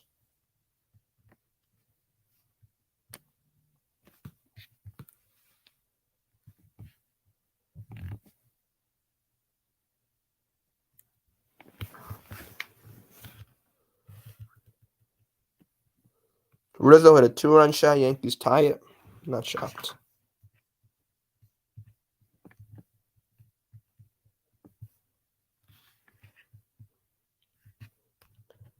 So pitch count comparison, Rodon had 88 and 5. Lopez only has 47 going to the 5th inning. So FTX. way less pitches thrown by the Lopez official today. Crypto exchange of MLB. Oracle Park in San Francisco, last of the 5th inning. The Giants are trailing 1-0. As Brandon Crawford And still only have one hit today. Pablo Lopez. And looks like that's it for Rodon. Very powerful performance, 12 strikeouts. The first pitch to in 5 E-Crawl. innings. Crawford fouls it back on 1. That's how you make a lot of new friends when you come to a new city. His debut start. Facing the home crowd here at Oracle Park. Crawford lined out in the second. He had that line out to right center. I thought it was going in Triple's alley, if I'm being honest. Have an apple, celebrate. 0-1 pitch. Curveball, low for ball 1. Too low to Brandon Crawford. Crawford had one of the harder hit balls of the day for the Giants. A line drive that was caught out in right center field, out of the wide open spaces by center fielder Sanchez. Another 1-1. Is low and inside. Guy has an Ball outing 2. like Rodon had today. 12 strikeouts in 5 innings. Somebody will come off the field and say, let's get him some runs. It's hard to believe that you go 5 strong like that with 12 punch-outs and you're trailing 1-0 in the game. So Flores on deck. Let's try it in the hole. Crawford fouls it back. High and foul, and this will reach out of play. Wasn't really fouled back. It was fouled towards the third base line into the stands. 2-2. Flores on deck, and Estrada also due up in this inning. Giants have not had a base runner since Darren Ruff's 2-out single in the first. Lopez has retired 10 in a row since then. 2-2 to Crawford. Foul back. 2-2 still. Like he was thinking left field there. They pitched the gap in left center. They've opened up the line, and we know Crawford could go the opposite way. It looked to me like he was taking a shot there with that last. So no shift against Crawford. A day like today, you've got carry to left field. He can hit it out of the ballpark to left field. We've seen it do it many times. Another 2-2. Crawford grounds it right to Rojas. Throws him out to Aguilar. 1 out. 1 away. Well, starting Monday, the Giants are going to welcome the San Diego Padres to Oracle Park for a 3-game series. And the Monday-Tuesday games are 6:45 first pitches, while Wednesday is the first midweek day game. Okay, well, the day game is Wednesday. Start. Tickets are available. Go to sfgiants.com/tickets and get some. Tiger Woods has worst round ever at the Masters. 5 out here it is so much fun. Padres. A 78? Fernando Tatis Jr. on the injured list, but Manny Machado. So Wilmer comes up. Cronenworth. They also have the former Yankee Luke Voigt is with them now. Flores takes low and inside, ball 1. Will Myers, who has tormented the Giants, especially in this ballpark over the years. And they have a rookie. Flores struck out in the second. He's 0 for 1. And he's on the club. C.J. Abrams. 1-0. Nobody on. Flores fouls it down the third base line. Mark Hallberg, third base coach. Check out our full dude, Tony Graham. Anyway, easiest way to make a play, just wait till it stops rolling and pick it up. Yeah, you can't get an error for that. That's how Bob Uecker used to catch knuckleballers. Bob Boy just sitting there. 1-1. Flores fouls it back. 1-2 now. One year he won the Gold Glove Award. Cal Ripken hit a little slow bouncer to him, and Ozzie tried to barehand it, couldn't pick it up. And Cal, when he got to second base, said, I thought you could have fielded that ball with the glove. And he says, oh, Poppy, if you field it barehanded, they don't charge you with an error. 1-2. Foul, another one fouled back from Flores. He'll stay 1-2. 95-mile-per-hour fastball. He lived by that. 1 ball and 2 strikes to Wilmer Flores.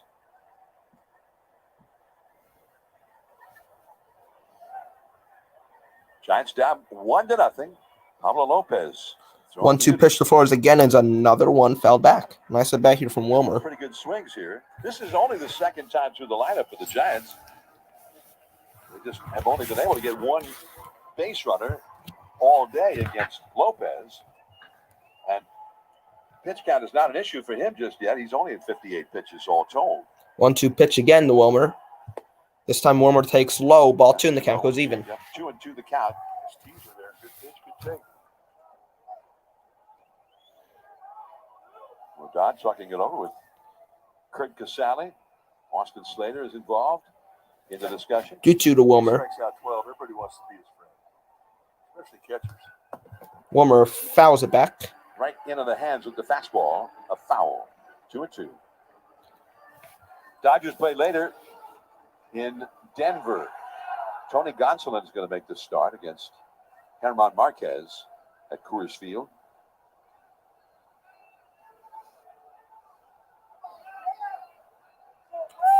So another 2-2. 2-2 pitch. 2-2 the count. And Lopez And Wilmer calls time. still. Actually, may have been Stallings that called time. So after the brief timeout, Flores back Here it in is. Flores hits one to left. Soler coming in. He's got it. 2 outs. Now bring up Thairo Estrada. there. 2 down, and Estrada will come up. Rodon, Estrada's 0 for 1. He struck out in the second. as we showed you in the previous inning, 24 swings and misses. But a really good at bat from Wilmer. I like that. 9 pitches. Run up his pitch count so we can get out of here soon. Lopez. More than half of them Test are out the sliders. Marlins bullpen. First pitch to Thairo. Swung on and missed at a ball in the dirt, and it's 0-1. For 12 strikeouts in only 5 innings. Impressive. But there's the rub, only 5 innings. And he'll build up to going deeper into games. And I think he struggled quite a bit there in the latter 0-1. stages of that 5th inning. Swung on and missed again at a low pitch. Estrada keeps swinging at those 0-2. In April, what they ideally would like to work up their arm strength to is to be able to throw 100. So I assume Lopez is probably going to go low. He threw 2 changeups, so probably going to be probably going to be a fastball here. I'm guessing a fastball low. 0-2 pitch. It's low, and it's blocked by Stallings. 1-2. You're not allowed to go high with the pitch count usually. So by the way, according to Mike Passanisi of the Giants Public Relations staff, in the history of the San Francisco Giants, for a first start as a Giant, Rodon has equaled the 1-2 pitch to Estrada. Estrada has a base hit to left. Giants have their second base runner and second hit. It belongs to Thairo Estrada. And they'll bring up Steven Duggar.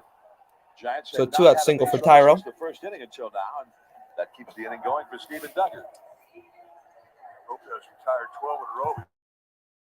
It was the pitch he wants. Just a nice job of digging out that inside. A really fastball. nice hit there by Thairo. Estrada puts himself on first base. That's a good 2-strike at bat right there. See if Duggar or Bart can drive him in. Duggar, who struck out his first time. Duggar struck out in the 30s 0 for 1. In his first career game, 1960, struck out 12. That was the San Francisco Giants record in a first start pitch. as a Giant. Duggar takes a 93-mile-per-hour fastball straight down the middle. And it's 0-1. He just stares at it. And Macho went a lot further in the game than 5 innings. It's probably not going to. Giants are probably not going to score based on how wide Duggar took that pitch. I mean, it was not unusual for Macho to get 25, 30 complete games in a season. A different game. 0-1 pitch The way it was played and pitched in those days. to Duggar. Down the left field. Down the left field line. It is down. I may have been wrong. Estrada going to third. Is he going to get waved? Yes, he will. Estrada cut off. He is safe. And the Giants are on the board. I was wrong, and I'm happy I was. 1-1. Giants have tied it. Steven Duggar, RBI double to left.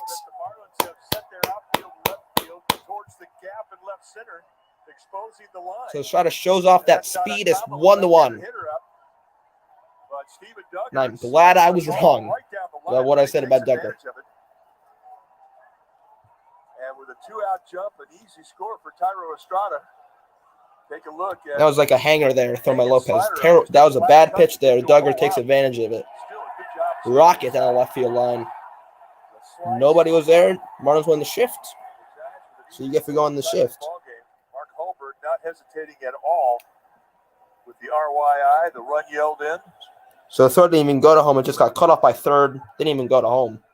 And Rodon doing a little coaching of his own there from the dugout. So now let's see if Joey Bart can give the Giants the lead. Or someone else can. Let's see if Joey Bart can get on base. For Don Mattingly's Marlins out to impart some wisdom to Lopez. Imagine if Bart hits another dinger. That would be amazing. Bullpen, though. Tyro Estrada with 2 strikes. Got the 2-out hit. Who knew? So hopefully this will get the Giants offense going for later innings. Bart is 0-for-1. He grounded out in the third. With Duggar in scoring position after his RBI double. We'll try and get him home and put the Giants ahead. First pitch to Bart is in the dirt. Nice block by Stallings. Just want to know. Pablo Lopez made the 2-strike pitch he wanted to make on Tyro Estrada. So at a 2-strike hole, a 2-out situation, Estrada an exceptional at bat. Now, after Lopez had retired 12 in a row, he gets into his stretch for the first time, and he makes some mistakes up. And right there to take advantage of the mistake was Duggar. And it all started with the 2-out knock from Tyro Estrada. 1-0 pitch. Swung on and missed, hit a ball inside, and it's 1-1. As our friend. This will be Lopez's 70th pitch coming up. So Giants worked out 22 pitches from him so far, so nice job there. Little Duck snort. Can't believe we replaced Gosman with Rodon. How's Gosman doing in Toronto today? I watched like the first 2 innings of him. Seemed like he was doing fine, but how did he do today? Rodon looked really good today. 13 strikeouts. Can't really complain about that. 1-1 pitch to Bart. Inside, ball 2. Just off the inside, he laid What off. did Gosman do? I like that pitch. I mean, he had a 1-0 count, came in there with 2-seam movement, and he got the swing over from Joey Bart. He went right back. Gosman went 5, 8 hits, 3 earned runs. So it was Learn to take it. It's not going to be a strike. 3 runs with like 7 hits. Not bad. It's like second. That's like second off Gosman was last year for us. Bart swings that one in the dirt, gets away from Stallings, but no one advances. Kept it in front of him and kept Duggar, who's a fast runner, from advancing. And I wasn't really against letting Gosman walk, especially since he struggled a lot in the second half. Wasn't against letting Gosman walk, so. It's been his best specialty pitch. He threw a good one there in the 2-1 count to Bart. Well, when you have a young guy like Lopez, from year to year, sometimes a guy develops, has a little more confidence in another pitch than he had in the past. No question. This will be the 72nd pitch from Lopez and a 2-2 to Bart. 2-2 the count to Joey Bart. Bart takes one low and inside, an 89-mile-per-hour changeup, and it's 3-2, full count. We see one pitch got moved by it. They came back and threw it again, and he adjusted to it. He was able to lay off twice on 2 good pitches. So Lopez is on the fastball 40% of the time today, changed it about 30, cutter and sinker 12%, and he only throws the curveball 4% of the time. He's only thrown it 4 times. 3-2 pitch to Bart. 3-2. Bart takes ball 4 inside, and first and second, 2 outs. And now here comes Mike Yastrzemski, the leadoff man. First walk allowed. First walk and another good at bat from Joey Bart. That's what I'm seeing from Joey Bart. So Stephen Oakert is warming up in the Miami bullpen. So this may be Lopez's last inning, which is good for the Giants. The next 5 Giants hitters are left-handed hitters. So Yaz is 0-for-2, struck out twice. Yaz has struck out twice against Lopez. 2 on, 2 out. Easy out. And Lopez steps off the bag, looks for his second. Nothing going on. Running into some. Took a stare at Duggar. After that 2 out, Lopez did. Estrada, and as you pointed out, Mike, after that, put him in the stretch. Hadn't been quite the same ever since. He doesn't quite have the same feel out of the stretch that he does with the windup. First pitch to Yaz. He's trying to take advantage of it right here. Is outside, an 88-mile-per-hour changeup is 1-0.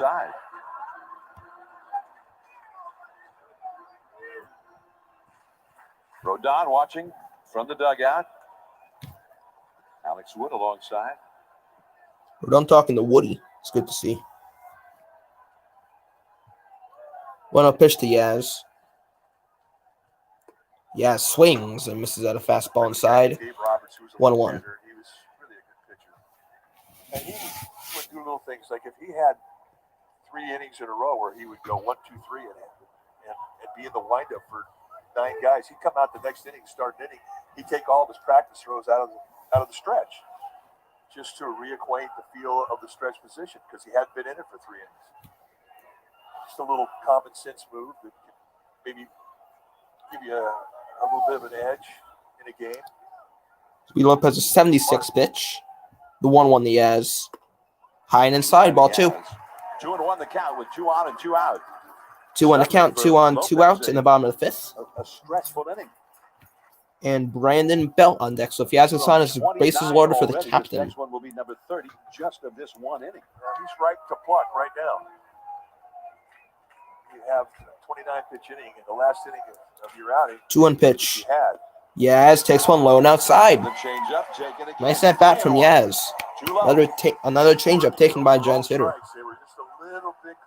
3-1 now the count to Yaz. Missing, but not by much, just a bit off. And he's put himself in a hole on the 3-1 count for Yastrzemski. So I wonder if Yaz gets on base, if Oker will come in for the Marlins. Duggar very fast at second. Bart, the 3-1 pitch is a called strike 2, and it's 3-2. Full count. I think that was a strike. You're looking fastball, you're looking middle. Fans don't like it. Yaz doesn't really like it, I don't think. But 3-2 is the count, full count. This will be pitch number 79. And pitch 31 of the inning. Maybe the Giants' fastest runner. And Bart, who's pretty fast for a catcher, takes off from first. 3-2. Yaz grounds one to Birdie. Throw to Aguilar at first is in time to end the inning, but the Giants are on the board. Giants get a 1. Steven Duggar with an RBI double to drive in Estrada. Aguilar, Garcia, Rojas coming in against the new Giants pitcher, I assume. Nice inning there for the Giants. They forced like over 30 pitches out of him. That's probably going to end Lopez's night.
So I would assume I think it's going to be Brebbia coming in for the Giants here.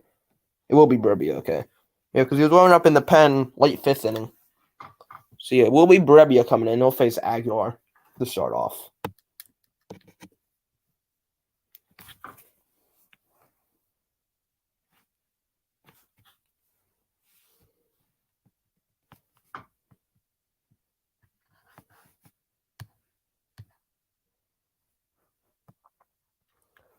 Two Yankees, Red Sox. Cubs leading the Brewers 9-0. Blue Jays leading the Rangers. Blue Jays actually beat the Rangers 4-3. Mariners beat the Twins 4-3. Cardinals beat the Pirates 6-2. Phillies are beating the A's 4-0. Their first win of the season. Cito struck out 4. Sandoval hit a 2-run homer, and the Giants won 7-0. That was when they got swept in Arizona to start the year, and they were kind of desperate for a win, and people were like, oh no, Barry Zito, he hasn't been throwing that well. And it's Coors. So each team with 1 run, each team with 3 hits. Marlins have no errors, Giants have 1 error. 1-1 the score. See if Brebbia comes in. Brebbia last season, 18 games, 0-1 record, blown save. He had a 5.89 ERA, 18 and 3rd inning, 22 strikeouts, and 4 walks. Yesterday's ball game. Take a look at what he did last year. Remember last year he came Hopefully Brebbia can pitch how he did yesterday. But coming into spring this year, he said, I feel completely healed, 100%. And he pitched like it all spring long. Had a great camp. Oops, wrong one. Consistently, mid-90s and above. Okay. He's right. You'll see a good, healthy fastball velocity. So righties hit almost 400 off Rebbia last year. Jesus Aguilar, powerful right-handed hitter, playing first base today. He is flied out to shallow center. So he's the first pitch to Aguilar. That is a called strike one. Forcing fastball 92 miles per hour. Aguilar is 0 for 2. He flew out and struck out. He only had 17 exhibition games. And that is a called strike two. A little high on that side. May have just caught the corner. A couple of times anyway, where they worked in consecutive days. Didn't have a chance to do that. Not enough time.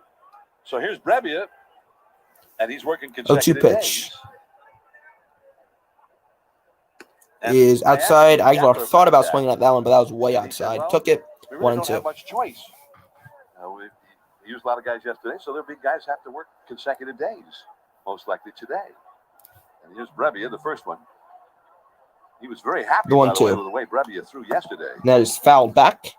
And the the count will stay at 1-2. He's rehabbing from Tommy John surgery. Then when he came in, I mean, they really were reluctant to ever bring him in 2 days in a row simply because the elbow needed a little more time to heal up. Now he never asked for another day.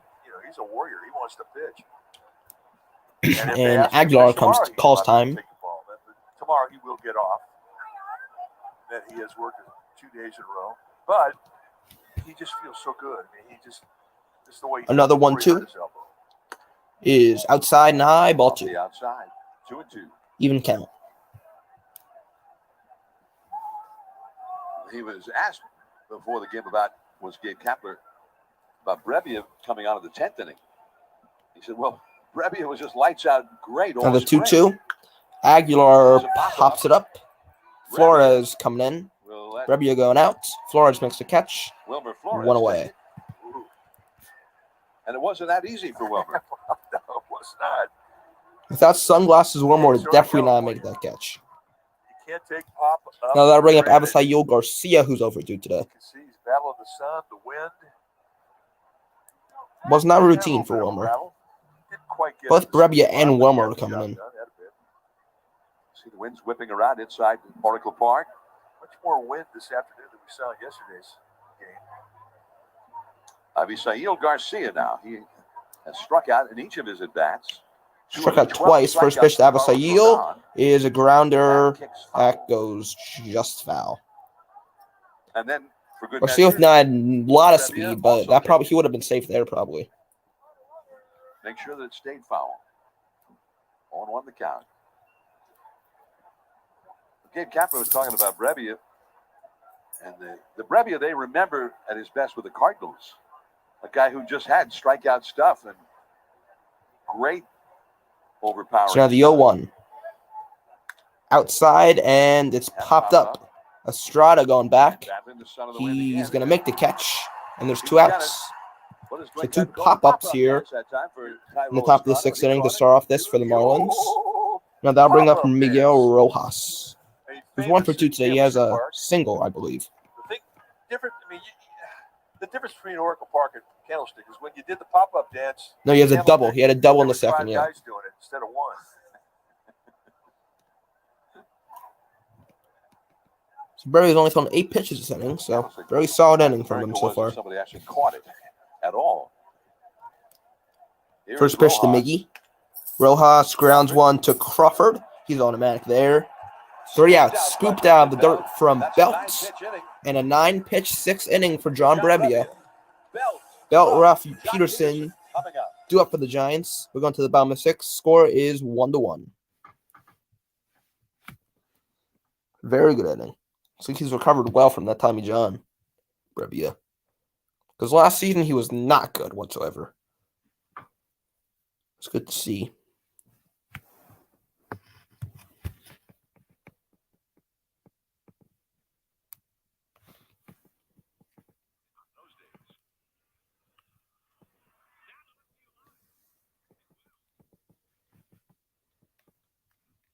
So let's see if Lopez stays in for the bottom half of the 6th. I doubt it, but seen weirder stuff. Because Oker was warming up for a long time in that 5th inning. So I'd be surprised if Lopez stays in for the 6th. The bullpens rest of the way.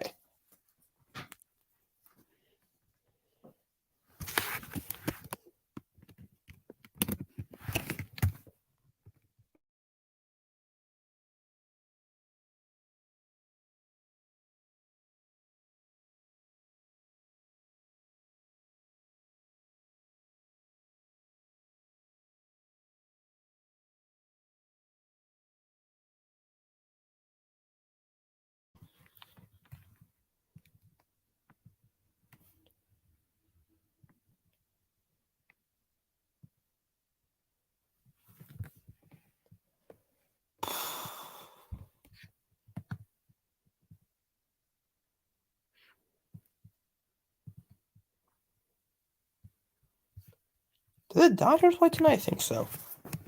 They do. They play 8 o'clock the Rockies again. Ultra strong stack. Most opening day starts in the San Francisco era. Well, Willie Mays, and Willie McCovey. Crawford and Belt, but each have 11 opening day starts for the Giants. Barry Bonds with 14, and then Robbie Thompson, Brandon Crawford, and Brandon Belt all with 11. That's our Charmin stat. So the captain coming up for the Giants, let's see if we can give him the lead. That'll be great. Change for the Marlins. So there will be a pitching change, and Dan Okerts will come in for the Marlins to pitch.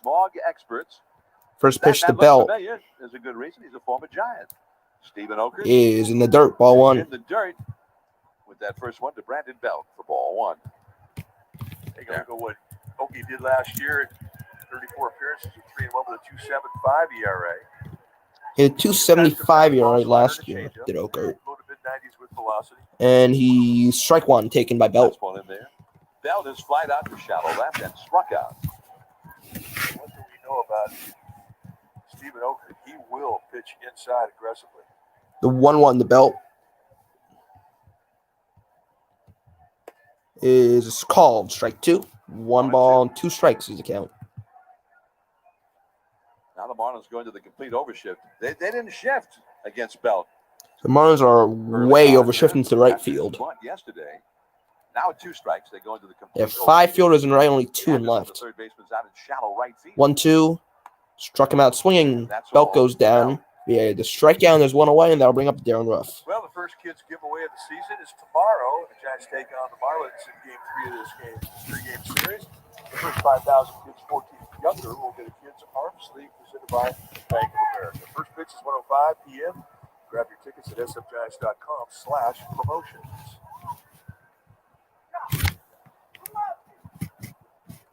Giants 1, Marlins 1, last of the 6th inning. 1 out, nobody on. Here is Darren Ruff. First pitch to Ruff. It was outside, but a called strike. Counts 0-1.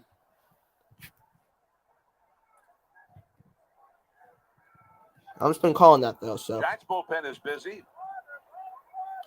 0-1 pitch now to Ruff. Same spot as the last pitch in the same call. 0-2. 0-2 to Ruff. Jake McGee, a left-hander, is warming up in the Giants bullpen, so it appears that we'll see him. So Jake McGee probably going to come in for the 7th. 0-2 to Ruff. Ruff swings and misses strike 3. 3-pitch strikeout for Dan Okra and Darren Ruff. And that'll bring up Jock Peterson. Jock Peterson with the left-hander in there will nonetheless stay in there. Jock is grounded out to the second baseman twice. He got robbed of a hit on one of them by John Birdie, the second baseman. So Peterson's 0-for-2. He has 2 ground outs. The overshift on the right side, but again, the third baseman stays over to defend against a possible bunt. There you see where Anderson is. First pitch to Jock Peterson is inside, ball 1. Ball 1 to Jock Peterson. Jock was, to me, it was historic. One year with the Dodgers, he hit 36 home runs, and he hit them all against right-handed pitching. I've never heard of anything like that. 1-0 pitch to Jock Peterson is fouled back towards the third base side, and it's 1-1. In his case, a lefty. Well, it felt like he hit half against the Giants, too. A lot of success with teams that Jock Peterson has played for. In fact, he's been on each of the last 2 World Series champions. Got a couple of World Series rings. So now the 1-1, the Jock. Every year that he's played, he's been in the first place. Pearson shows a bunt, and it's a good one, but it's going to go just foul. Caught the Marlins off guard there with that, but just rolls just foul. But, you don't get a lot of at-bats against the lefty. I mean, it is an opportunity for you to hit a ball in the ballpark and sort of open up the eyes and say, well, I can hit lefties, more at-bats against lefties. But, having said that, the sneak attack bunt, not a bad plan. Now the 1-2 pitch to Jock Peterson. Swung on and missed strike 3. 1-2-3 inning. Oker, I think, struck out the side there. And to the top of the 7th we go. Score's still 1-1. Anderson, Sanchez, and Stallings do up. And I'll be right back. I need to...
Okay, so I assume it's going to be McGee coming in for the 7th inning. It's time now for our game summary brought to you by Toyota. Through 6 full innings of play, it has been a pitching duel. It is going to be McGee. Matched up Pablo Lopez, who was So McGee comes in for the Giants for the 7th inning. Strikeouts, but held in comparison to the debut for Carlos Rodon. Rodon, struck out 12 in his debut, 5 innings strong. Absolutely. So both pitchers went 5 innings, giving up 3 hits and 1 earned run. Rodon gave up 2 walks. Lopez gave up 1 walk. Lopez had 6 strikeouts. Rodon had 12. McGee comes in. Last season he had 62 games, 3-2 record, 31 saves, 5 blown. He had an ERA of 2.72, 59 in 2/3 innings pitched, and in those innings, 58 strikeouts, 10 walks. So Brian Anderson leaves off this inning for the Marlins. For the Well, when we Fish. saw Stephen Okert after the ball game yesterday, we should not have said to him, good luck. We saw him. Was his name Stephen Okert? Last night. Anderson to left center field. That ball is not gone. It's going to bounce off the Giants' bullpen. It's going to be a long double for Brian Anderson on the first pitch of the 7th inning. 1 pitch.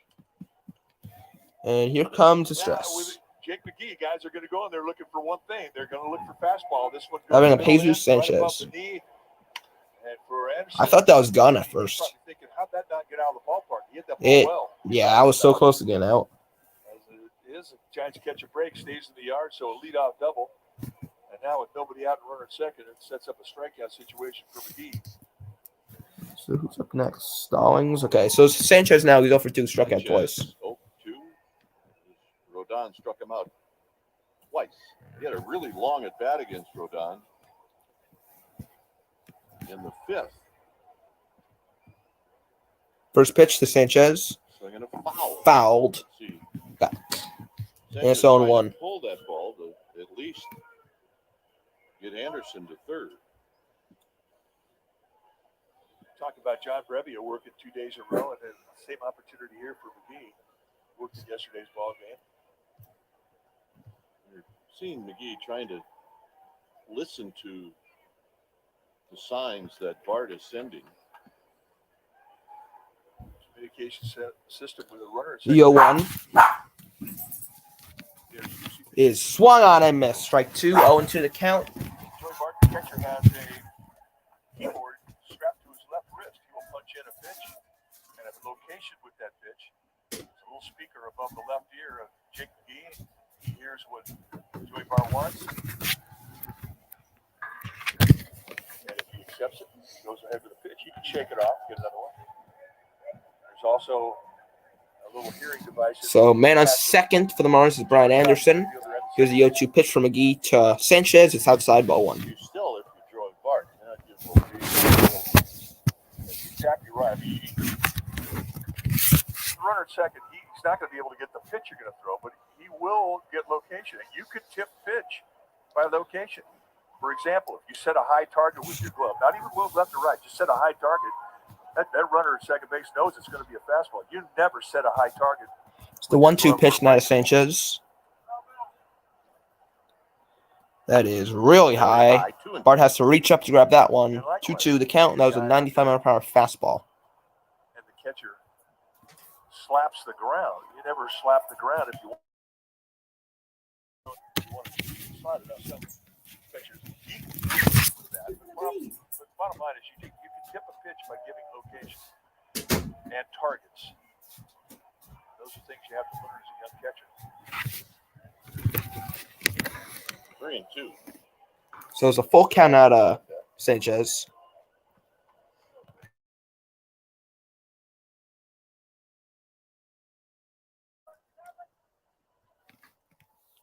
The strikeout situation for McGee.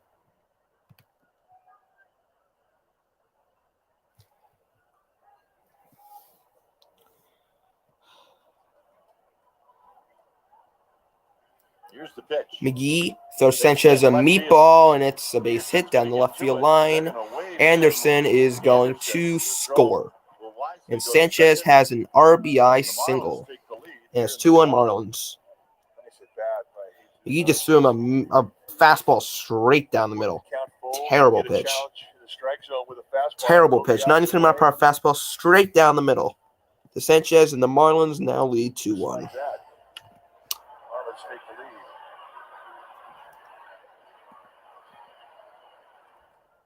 Stallings struck out. Peterson smartly threw that over the second instead of home.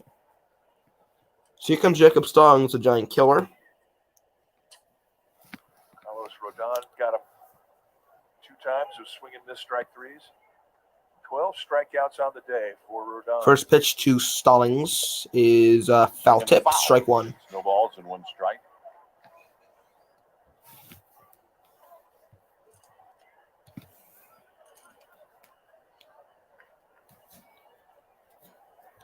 So Sanchez at first, count 0-1, Stallings up, no outs, top of the 7th.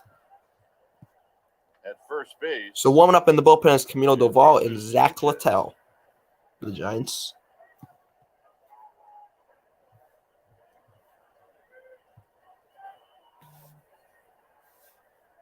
So now the 0-1 pitch to Stallings McGee's ready. is swung on and missed on a ball in the dirt. Nice block there by Bart, and it's 0-2. The count. So Stallings having a little word with himself. Doval and Littell, both right-handers up and running.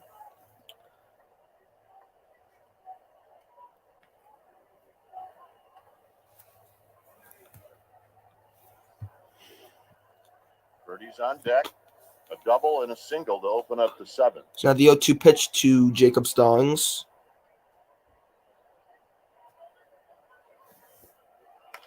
Ground ball. This should get Sanchez to second. Bart's gonna throw to first. Stallings is out. Sanchez goes to second, one away. And now that'll bring up John Brody, who's perfect today. Hasn't gotten out yet. Hey, keep in mind, Joey Bart's down on a knee, so he's got to come out of a squat and chase a ball down that's rolling away from him. And then the technique to make that play is to do it with a 360. So Brody's 140, a single walk, and he scored a run. Scoring that wild pitch. Birdie and Rojas were the only Marlins not to strike out against Rodon. First pitch to Birdie. Birdie hits a fly ball to right. Yastrzemski going back, makes a catch. 2 outs. Sanchez will go to third. So man on third with 2 outs. And now that'll bring up, I believe, Solaire, who's 0 for 2.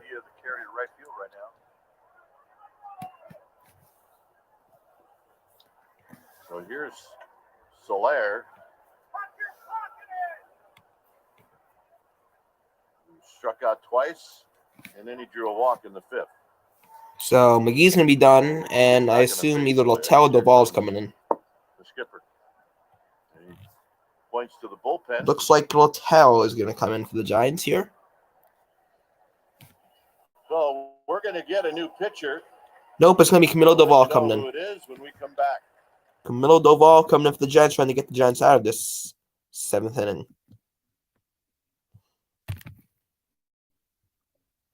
I have no idea what just happened there. Of course, it's lagging now. Wait.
Or retransmitted in any form, and the accounts and descriptions of this game may not be disseminated. Hold up. We'll see if he stays with. Let's see if fastball is. So Duvall comes in. Last season, he had 29 appearances, 5-1 record, 3 saves, 3 blown, 3 ERA, solid 3. 27 innings pitched in the 27 innings, 37 strikeouts, 9 walks. Picked up the RBI single in this inning to give the Marlins the 2-1 lead. So here comes Solaire. First pitch. In the dirt, gets away from Bart, but Sanchez doesn't go anywhere. 1 ball and no strikes. Yeah, the way he tried to receive that, he got a little handcuff. It's a 98-mile-per-hour cutter on my Duvall. Crossed up. There's nobody at second.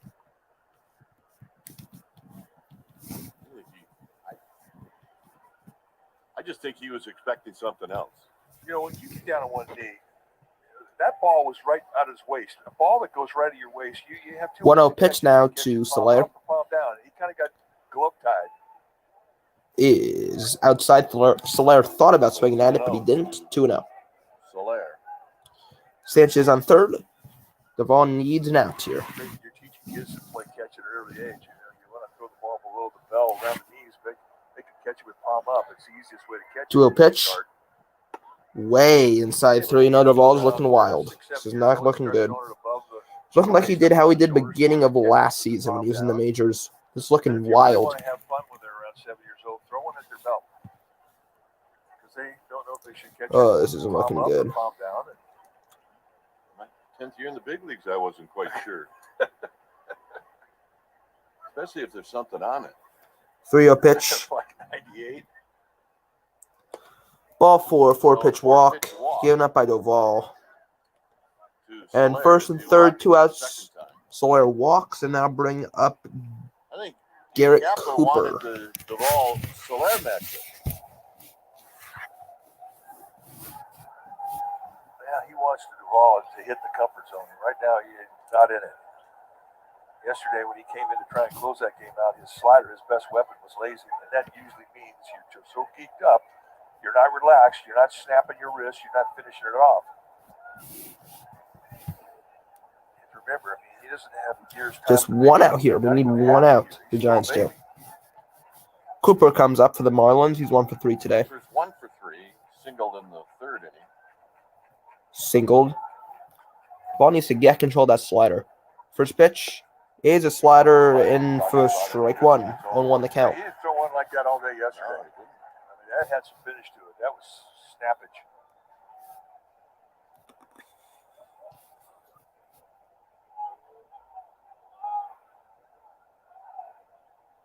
Oh, and pitch now to Cooper. Cooper right to belt. Steps on the bag. The ball limits the damage. Marlins get on the board. 2-1 Miami going to the 7th inning stretch. And while it's the 7th inning stretch, I'm also going to stretch. Be right back.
On Aubrey, the official vlog says Giants. Yep. Let's go Giants. By Cisco. Stick around after the game for Giants post-game live. Our resident pitcher, Sean Estes, will watching duel today. Plus, hear from our Giants insider, Alex Pavlovich, and manager, Gabe Kapler. Krug, okay, back to you guys. All right, Laura, here's Crawford to face Oker. So Oker stays in for the Marlins. Crawford leads off this inning. Giants have 9 more outs in this game, and they need to take advantage of that. First pitch to Crawford. He takes strike 1. Breaking ball to strike, Right now, Stephen Oker's in command, and he's filthy dirty. On the middle of an inning, usually the middle of an inning is like 2 minutes, like 2.5 minutes, middle of an inning. 2.5 minutes, the longest. Crawford takes outside and low 1-1. It's a big sweeping breaking ball like Oker has. We often see Crawford go to left field with it.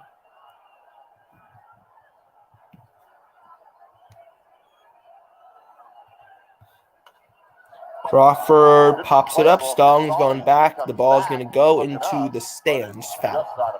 1-2. Yep, no problem. Crawford didn't want to put that one in play anyway. He did not have any cheeks into that swing. Just kind of slapping, but I think that is the swing he's thinking left field with. Opened up some room on the left side of the infield for him. So 1-2 the count now to B. Crawl. Crawford swings and misses strike 3, 1 out. 4 strikeouts in a row for Stephen Oker. It's Stephen Ball Oker. Okay, I'm swinging going to for fix strike that. threes. Named him Dan Oker for some reason. It's not good enough to stay in the game. No, And Oker's coming out. Marlins have a There was pitching time I change. Never happened. never.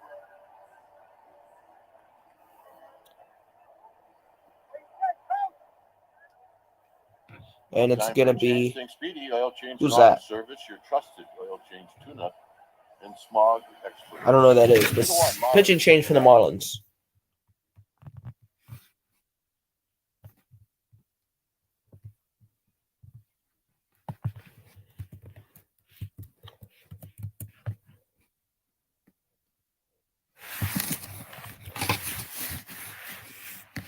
It's going to be Cole Sulser for the Marlins. Plesac, and a catch was made by.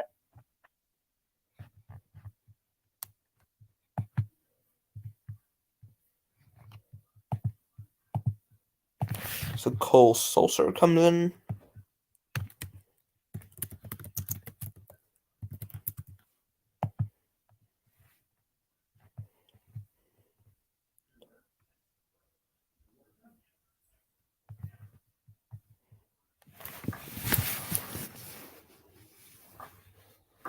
So Sulser will face Flores, righty-righty matchup, and Estrada. Maybe Duggar.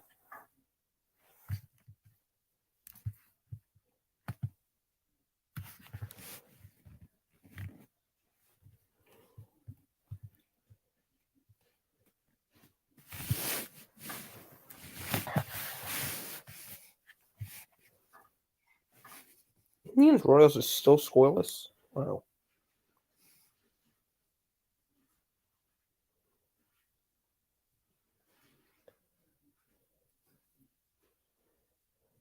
April 11th, customers can score free MLB TV at tmobile.com/MLB.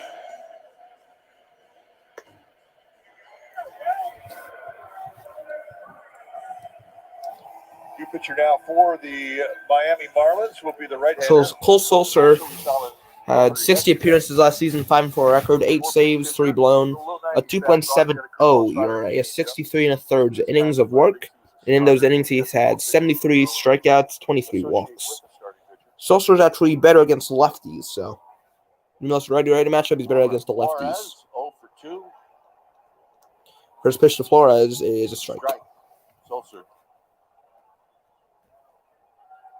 comes in with 1 out and nobody on with Flores is 0 for 2 today, strikeout, flyout.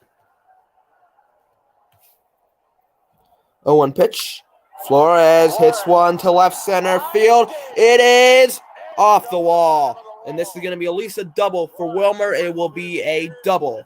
I thought that was gone for a bit, but it's a 1-out double for Wilmer Flores. And that'll bring up Tyro Estrada. Here we go, rally time. Rally time, let's go.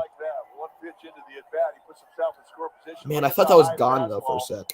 Right over the plate, and he backspins it to 399. Both teams have got screwed up by that left center field wall. So did we. Oh, that was so close. That was right off the bullpen.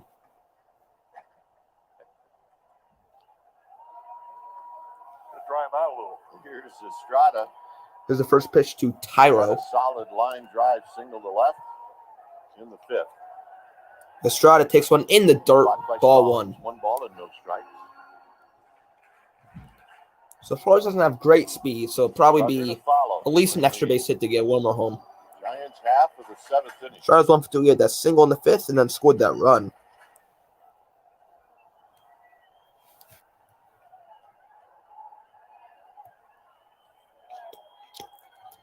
There's the 1-0. That's high and inside. Ball 2. 2-0. Come on, Tyro. It was the bottom of the order that picked up the only Giants run in the 5th.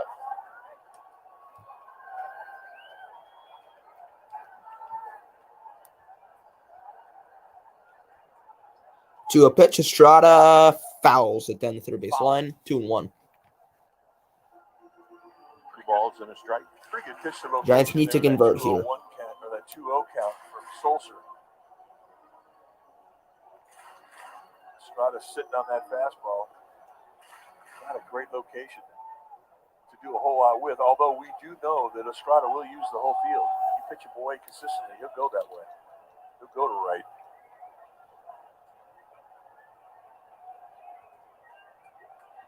Listening for his sign. Come on, Tyro. Sulzer and Stallings cannot communicate a pitch that both of them want to do. So, keeps waving them off. 4 times. Sulzer's waved up Stallings 4 times. Wow. Well, I guess location is something you can't get him to. No, they actually have a pitch. And now there's going to be a mound visit. They're still working on it. So you go out there. Stallings and Sulzer cannot communicate well He's right go out now. there and find out exactly what he wants to do. And it's all about location right now.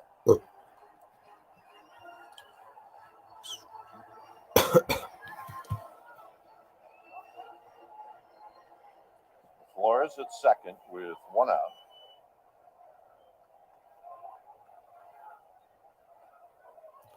The 2-1 pitch is low. Stallings with a nice block. It's 3-1. Got an open base at first. It looks So like Duggar will hit. I would not be shocked if they pinch hit Slater for Duggar, but Duggar is on deck. So, hit with confidence. well, actually, Duggar had the RBI. Yeah, that's stupid. The Giants were down by a run yesterday to tie the score. So Bart in the hole. You know, Estrada's thinking he's the guy to knock. 3-1. Did he go? I don't think so. He did. He did? It's all right. Worked out to be a good thing. What?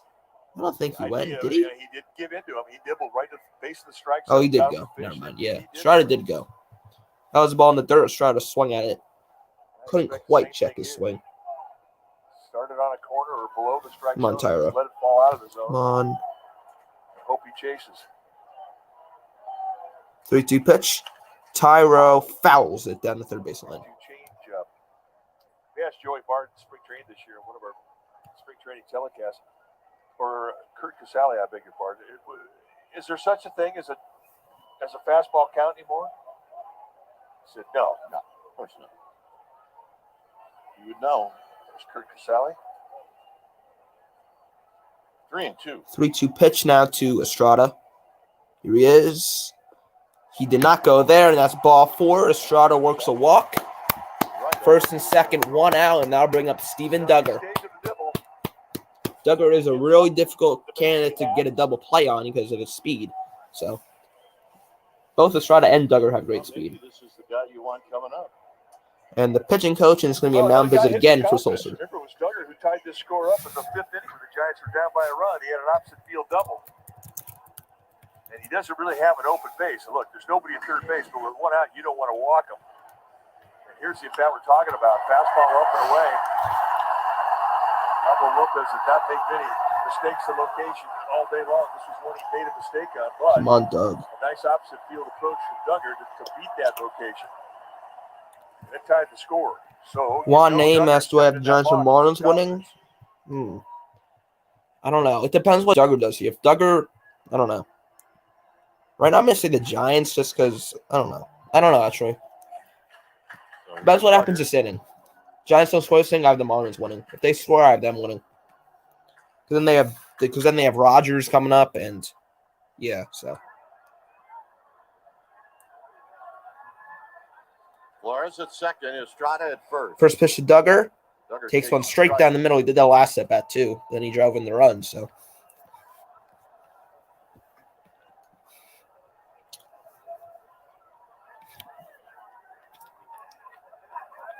Estrada at first. Flores at second. 0-1 pitch. Sulzer looking in. He gets the sign, and now he steps up. Sulzer steps off the mound.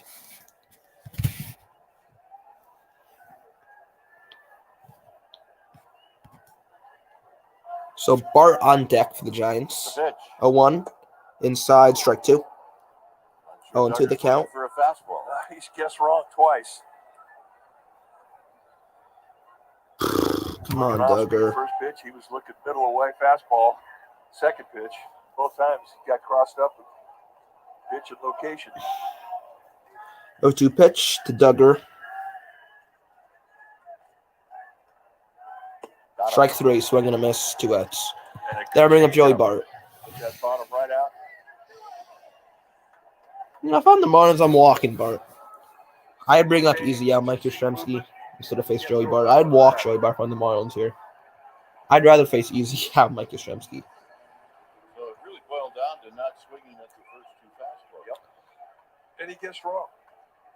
What he was Bart's 0 for 1. He walked in the 5th, though. Here's Joey Bart. Come on, Bart. Ground out and a walk. Show your buster potential again. First pitch. Takes strike 1. Strike, and it's 0-1. 0-1. Changeup. And a good one. First and second, 2 out. Bart to the plate, down 0-1 in the count. Bottom of the 7th. Cole Solskjaer pitching for the Marlins. Pressure with a lot of velocity, but he will with mix of speeds and Come on, Joey. zone.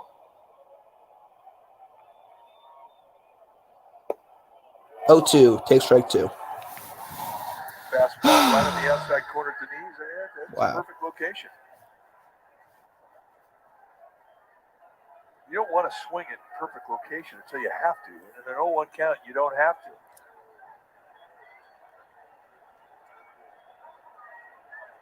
Well, Bart behind in the count, 0-2. Here's the 0-2 pitch now to Joey. Bart got a meatball, but he fouled it back. That was a mistake. That was a fastball straight down the middle, but Bart fouled it off. 0-2 gift right down Market Street.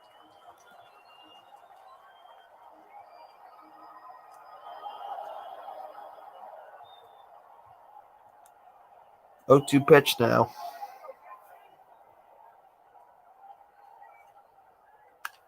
Bart to Rojas for the second in time. Giants don't score. Right on the nose. 8th inning coming up. Top of the 8th coming up. Giants still down 2-1.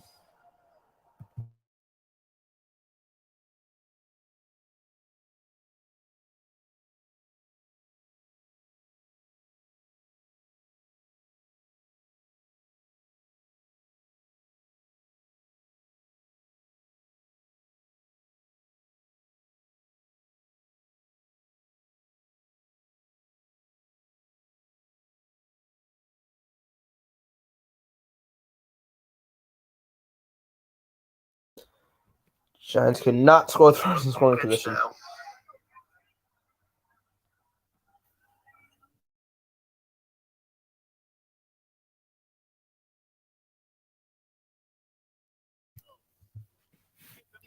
So I wouldn't be shocked if Camilo stays in. Camilo Doval. Actually, I think he may have to because of 3 batter minimum. He may have to.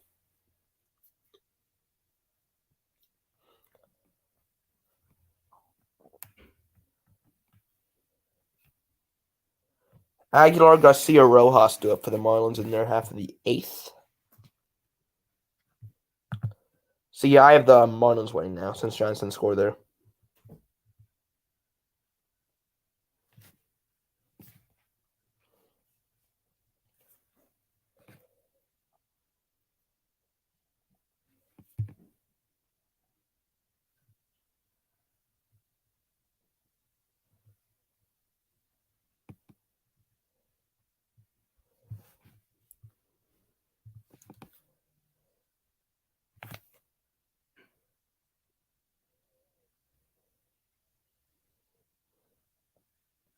Here in the 8th, our all-state mayhem moment. Yesterday's walk-off, Slater doubles. Giants win 6-5 on opening day. Carried it back all the way from first base. Well, swift Darren Ruff. Linda Bagley said today, he said, I still don't know if Ruff is throwing third. It was close. Close.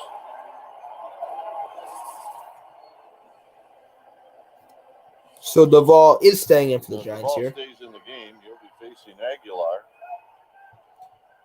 We'll face Aguilar What did and Bart hit that Garcia ball? and Rojas. 110 to shortstop. You hit a ball out hard, you're supposed to get a hit. Absolutely.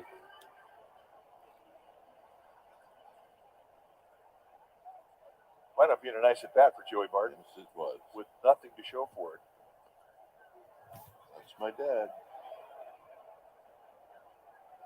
Here's Aguilar, who's 0 for 3.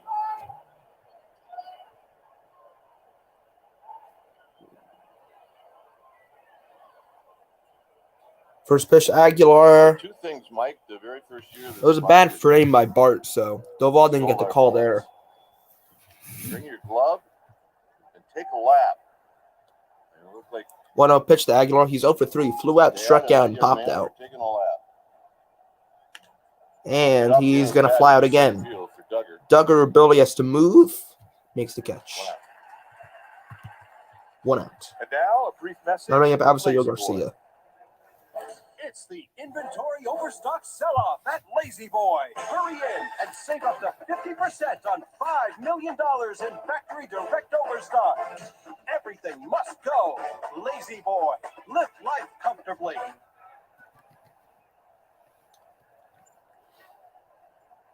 Here's Garcia, who's 0 for 3.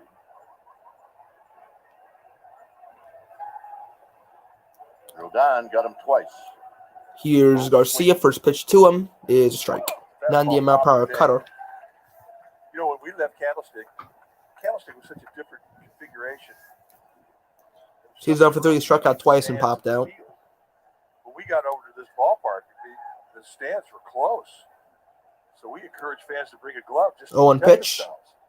Swung on and missed strike 2. Nice It pitch kind of there. became one of the signature things about this ballpark. Everybody brought their gloves. I mean, people at club level, way down the left field line, they had their gloves.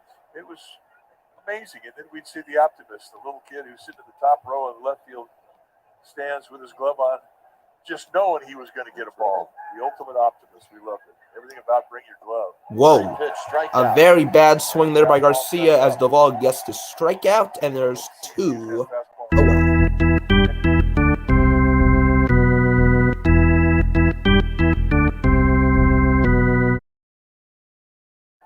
They said around the ballpark, there's so many different, beautiful vistas. Now that'll bring up Miguel Rojas, 1 for 3 today. Just so many things to see. Well, the whole point was is if you took a lap, you could still see the game. Yep. So two of the great things about our fans, they take the lap and they bring their gloves. Become a great tradition. Rojas doubled in the second. He's 1 for 3. First pitch is a called strike 1, 0-1 the count now. And popping the fastball. Don't become one-dimensional with that slider. Let that fastball set it up. And just, you throw 3 sliders in a row. You throw one. Rojas doubled in the second. Get the strength back and throw another slider.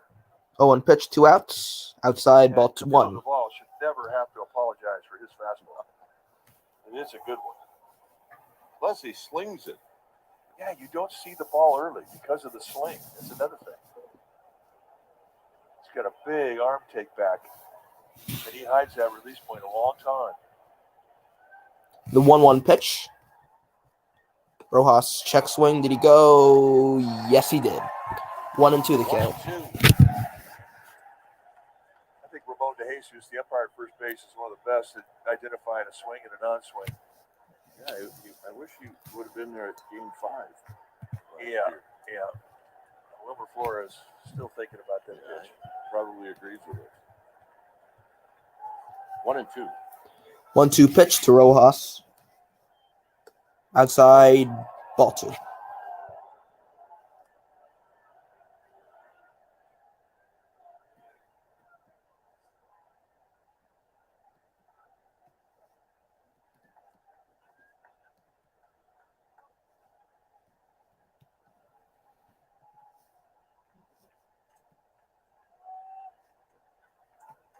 Two balls, 2 strikes.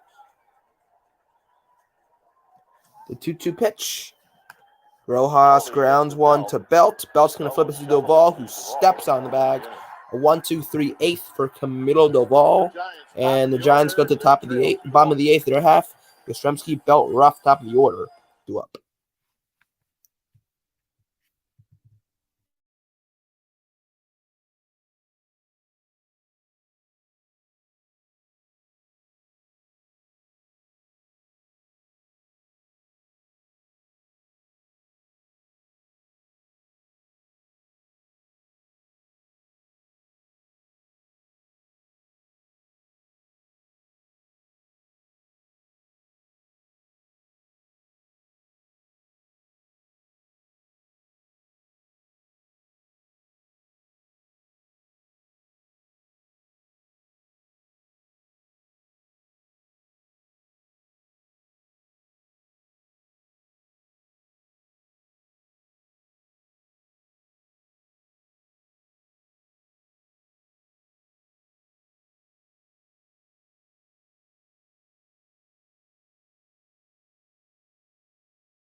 Giants need to get something here going.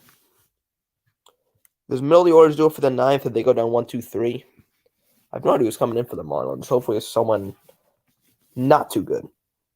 Is it going to be Solskjaer again? I doubt it.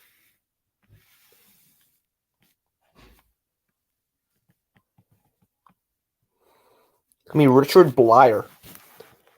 I mean, he came in yesterday. I think he pitched yesterday, Blyer did.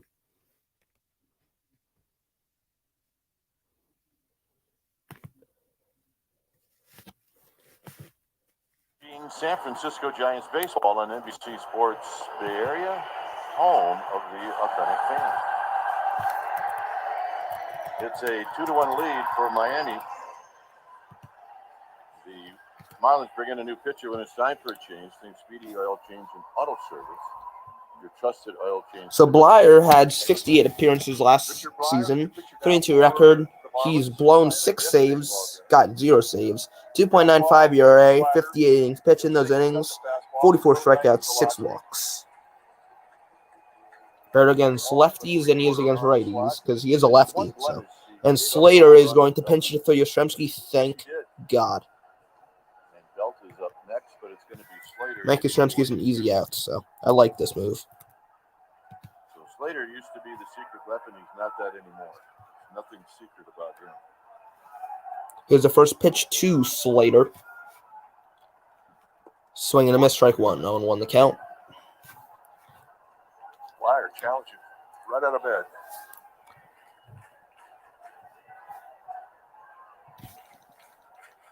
Slater with the game-winning double yesterday in the opener. Slater had that walk-off yesterday. Here's the 0-1 pitch now to Slater. Outside, ball 1. In the count at a ball and a strike.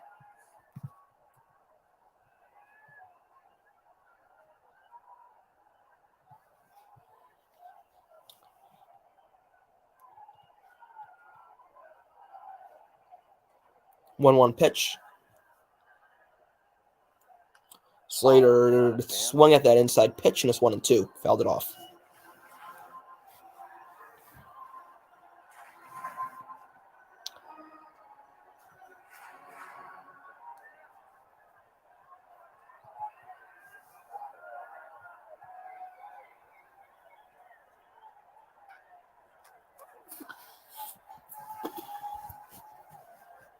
One-two pitch to Slater. Outside. Oh, no. Outside, called strike 3, 1 out. That was way outside. Blyer got the call, though, and that'll bring up there enough. Let me Brandon Belt. Belt actually hit a home run off Blyer yesterday. Inside corner, mid-arm swing. He didn't think he had it in his comments after the game. He says, I just don't trust right field. I had too many that I hit well. I thought would go and didn't go. First pitch to the captain. Straight down the middle, strike 1. Taken. But I can tell you right now, because of that at bat, the home run he hit off of Blyer, both these guys are thinking about it. Blyer and Belt.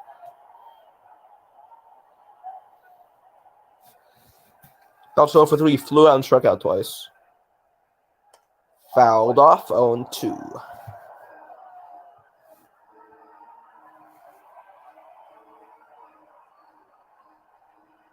Well, on a day when they give out your hat, you're supposed to hit a home run, aren't you? Yeah, absolutely, especially late.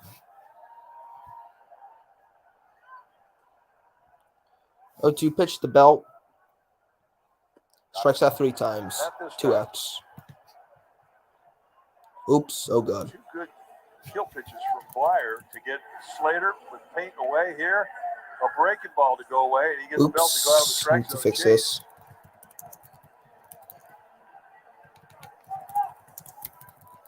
It's the 13th time the Giants have struck out in this game.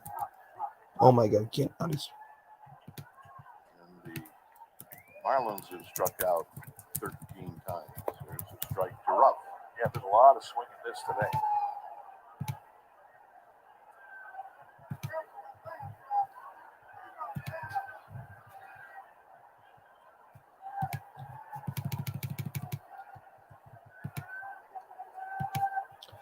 Okay, first pitch was in there for Ruff. That foul for Sorry about the that. longest time, Ruff had the And it's 0-2. And Estrada picked up a base hit in the 5th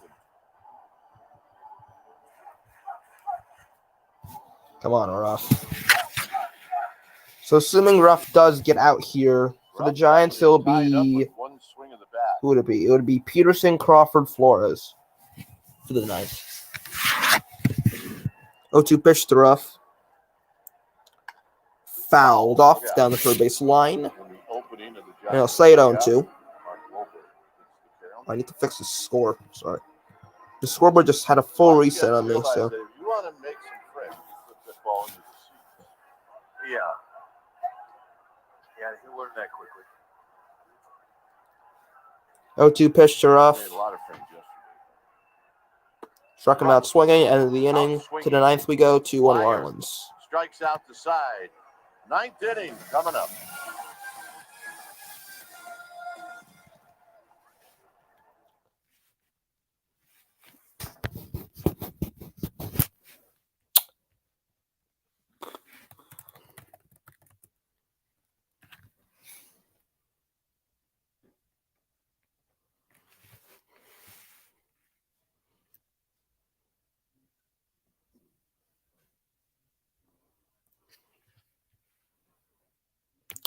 So a very bad offensive day for the Giants today. Did I spell San Francisco wrong? No. Okay.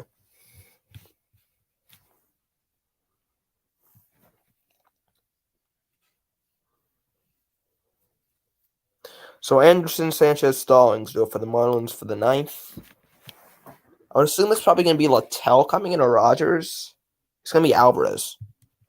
So Jose Alvarez is going to come in for the ninth inning. Try to keep the deficit just 1.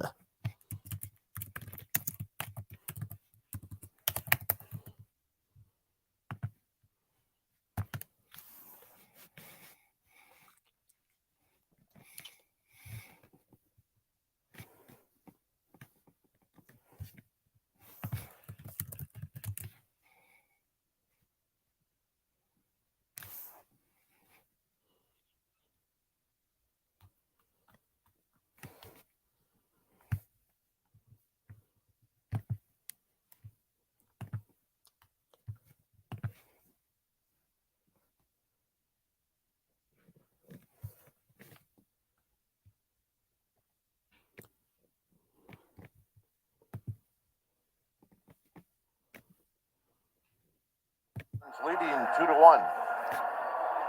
When it's time for a change, think Speedy. Oil change and auto service. Your trusted oil change tune-up and smog expert.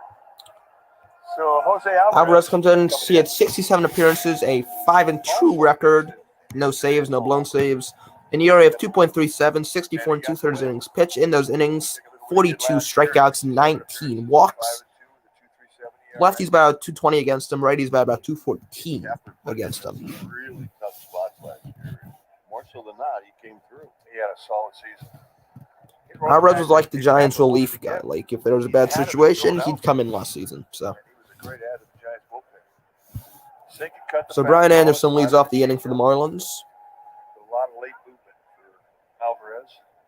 Here's Anderson. First pitch to Anderson's high and outside. Change up, 82 miles per hour. 1-0. And he scored the lead run in this game. Sanchez single. 1-0 pitch. Swung on and missed. 1-1 the count. Good changeup.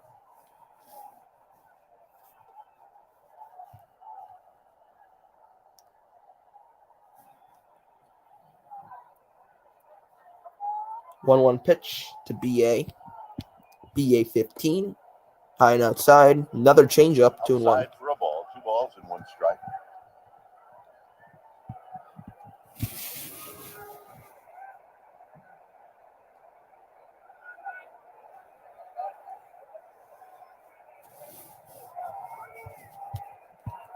Two-one pitch. Outside again. 3-1. Outside again. 3-1. That was supposed to be a sinker, I believe. You do not want any free passes here. And Brian Anderson has good speed. Speed you want to keep off the base paths. 3-1 pitch is fouled off. He swung at ball 4 and fouled it off.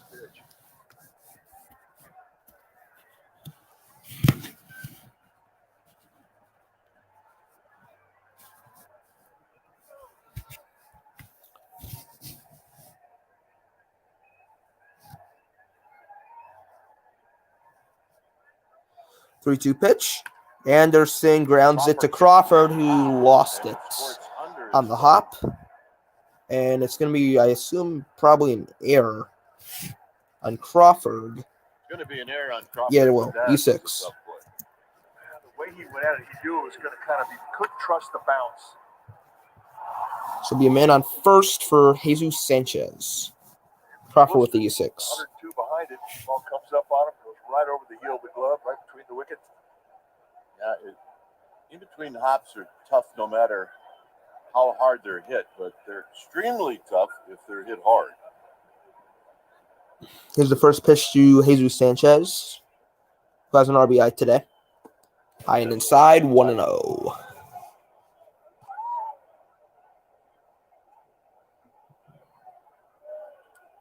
And Bart's going to go out and talk to Alvarez. Bart's going to come out and say, hey, don't overthrow it. Trust your stuff. Let's get that ground ball. That's one thing that Alvarez can do. I mean, he can get a ground ball and he can get a double play.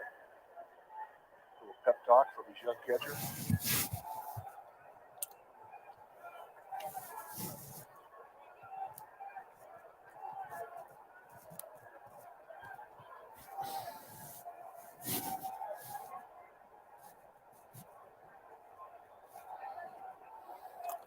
One-zero pitch to Sanchez.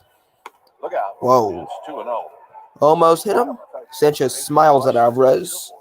And it's 2-0. Sanchez isn't saying anything. Two-seamer born right in on him. Look out. No, didn't hit him. Trying to scrape the Miami off his uniform top. Well, it was close. 2-0 pitch. Right down the middle, taken for strike 1. 2 balls, 1 strike. The count now is Jesus Sanchez. Jacob Stallings on deck. On deck.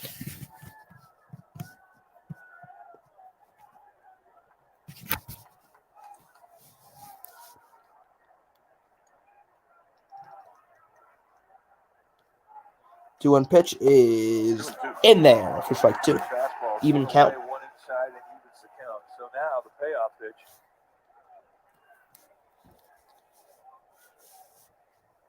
Sanchez with great speed. Not an easy guy to double up.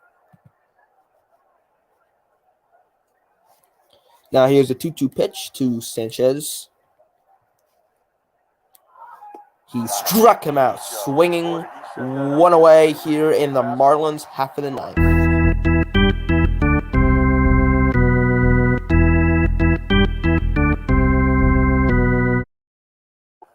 Now that'll bring up Jacob Stallings, the catcher.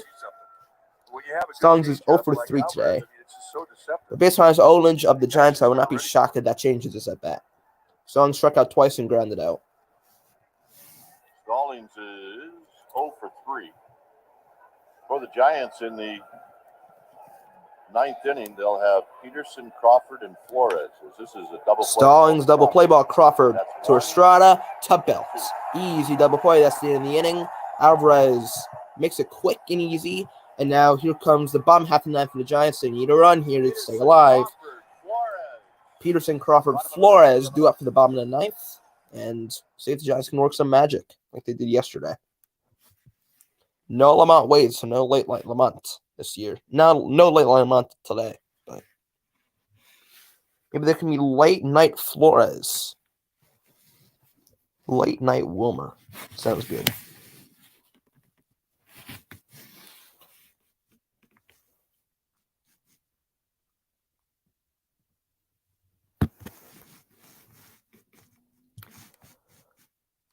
Who's pitching for the Marlins? I have no idea yet. Last inning it was Blyer, but I doubt it's going to be him again. It could be, but maybe Bender again. I have no idea. I'll see in like probably 30 seconds. Still says Blyer on the MLB app.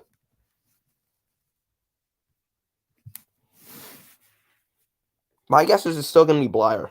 I don't know why. I think it is.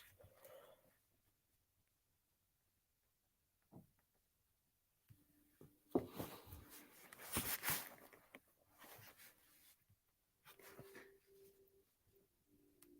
going to take this off just in case it isn't Blyer.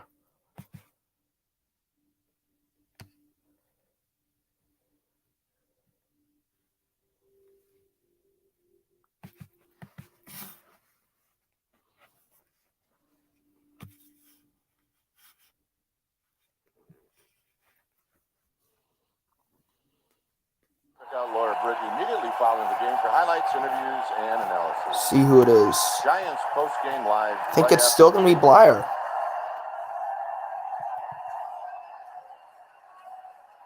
It's a 2-1 lead for the Marlins, and they bring in their closer. Nope, closer. Who is this? Anthony Bender. Anthony Bender's coming in the pitch for the Marlins. Petaluma had a save opportunity in yesterday's ball game, but he gave it up. A one-run lead was taken away from a solo shot by Tyro Estrada. So here we go. Last chance for the Giants. Last season, Bender had 60 appearances, 3-2 record, 3 saves, 2 blown, 2.79 ERA, 61 in the third innings, and in those innings, 71 strikeouts and 20 walks. He's way better against righties than he is against lefties. Righties bat only 180 against him. Lefties bat about 250 against him. So let's go. Come on. So we'll start off with newly acquired Jock Peterson. Know what Jock Peterson's going to try and do. Team people watching, smash that like button, so maybe the Giants get some good luck if you smash that like button. Peterson's 0 for 3 today. 2 groundouts and a strikeout. See if Jocktober can come early.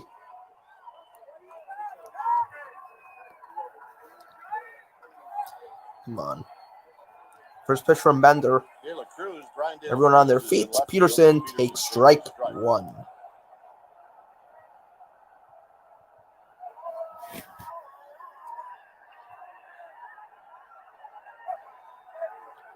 Come on, Jock. 0-1 pitch. Peterson fouls it back. That was 100 miles per hour sinker there by Bender. Brian De La Cruz will go into left field for the Marlins instead of Soler, I believe. Not going to update that yet. So it counts 0-2 to Jock. Crawford on deck. Peterson 0 for 3 has hit the hardest ball in this game. Here's the 0-2 pitch. Peterson with a base hit to right field down the right field line. He'll stop at first with a single. Go. Use some 9th inning magic here. Peterson with his first hit as a Giant. Let's go. Now that'll bring up B-Crawl. I'm going to update the De La Cruz. Here from Bender, he throws the breaking ball down and in. And Jock Peterson, not impressed, goes down and golfs it right into right field. Just like that, the Giants have some action. Come on, Crawford. Let's walk it off here. I would love to call a walk-off.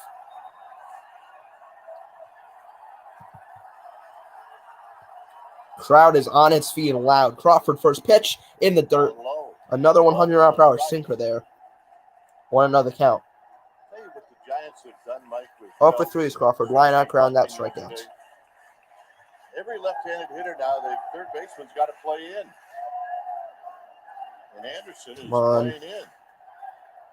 That's a good thing because it opens up the field. Shortens the guy's range. It's the 1-0 pitch to Crawford. Way high. Bender may be getting wild here. 2-0. Stallings is going to go talk to him. 18 people watching. Let's go. Smash that like button if you have not already for more content like this. It's maybe my new record with viewers watching. So Rojas, Bender, and Stallings and Aguilar now talking to Bender. Pep talks right now in 3 different languages.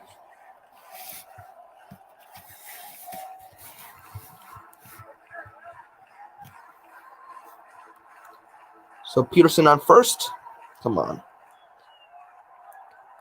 Backwards captain hats for the rally caps. cap time.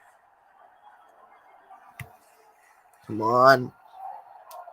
They all have stuck around. Nearly 39,000 watching this 2-0 pitch. 2-0 pitch to Crawford. Inside ball 3-0. Wilmer Flores is on deck. Yep, Bender is pitching for the Marlins. 3-0 hitter. That's the Giants have. Crawford is a good 3-0 hitter. He will swing if there's a meatball. This one is where he likes it. He will take a swing at it. Come on, Crawl. 3-0 pitch. Swung on him, miss. That would have been ball 4. And it's 3-1. If he didn't make contact, that probably would have been a double play. Fastball, middle in, got it. Damn it. Did not get cheated.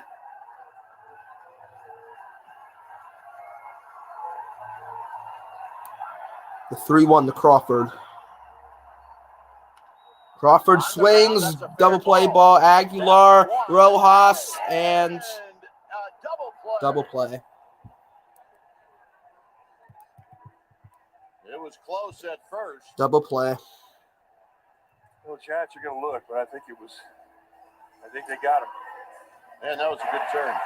You don't see the 3-6-3. That's very a often, just fair. and everything is set up. 3-6-3 double play. Last hope for the Giants is, I believe, Wilmer Flores. Indeed, they pulled off. So, It is Wilmer. a big 3-1 get by Anthony Bender.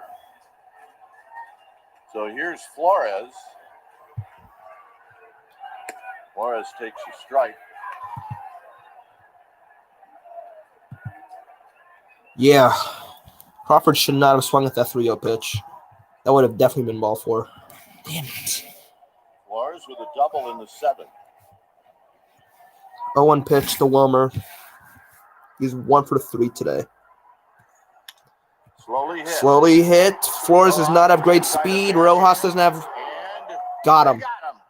Marlins Nice win. play to end the ball game. And this afternoon, So the Marlins win game 2 of this 3-game series. And the Marlins beat And the Giants, they rallied in the 9th a bit. Crawford double play. Flores hustled. If he had more speed than that, he would have gone there. And the Marlins win game 1. Pablo Lopez was outstanding. Rodon was also good. So Marlins had 2 runs on 5 hits, no errors. Giants had 1 run, 5 hits, 2 errors. I mean, things are looking up. The one thing, the offense was a little quiet, but they saw some good pitching. Well, and a nice debut for Carlos Rodon. This is a day that everybody That's it for this, who was in the and ballpark will remember. probably here for the stream. So thank you all for watching. This is probably my record on how much people I've ever had in a stream. So thank you all so much for that. I'll probably be live again Wednesday afternoon at 12:45 Pacific for Giants Padres. So probably see you guys then. Peace.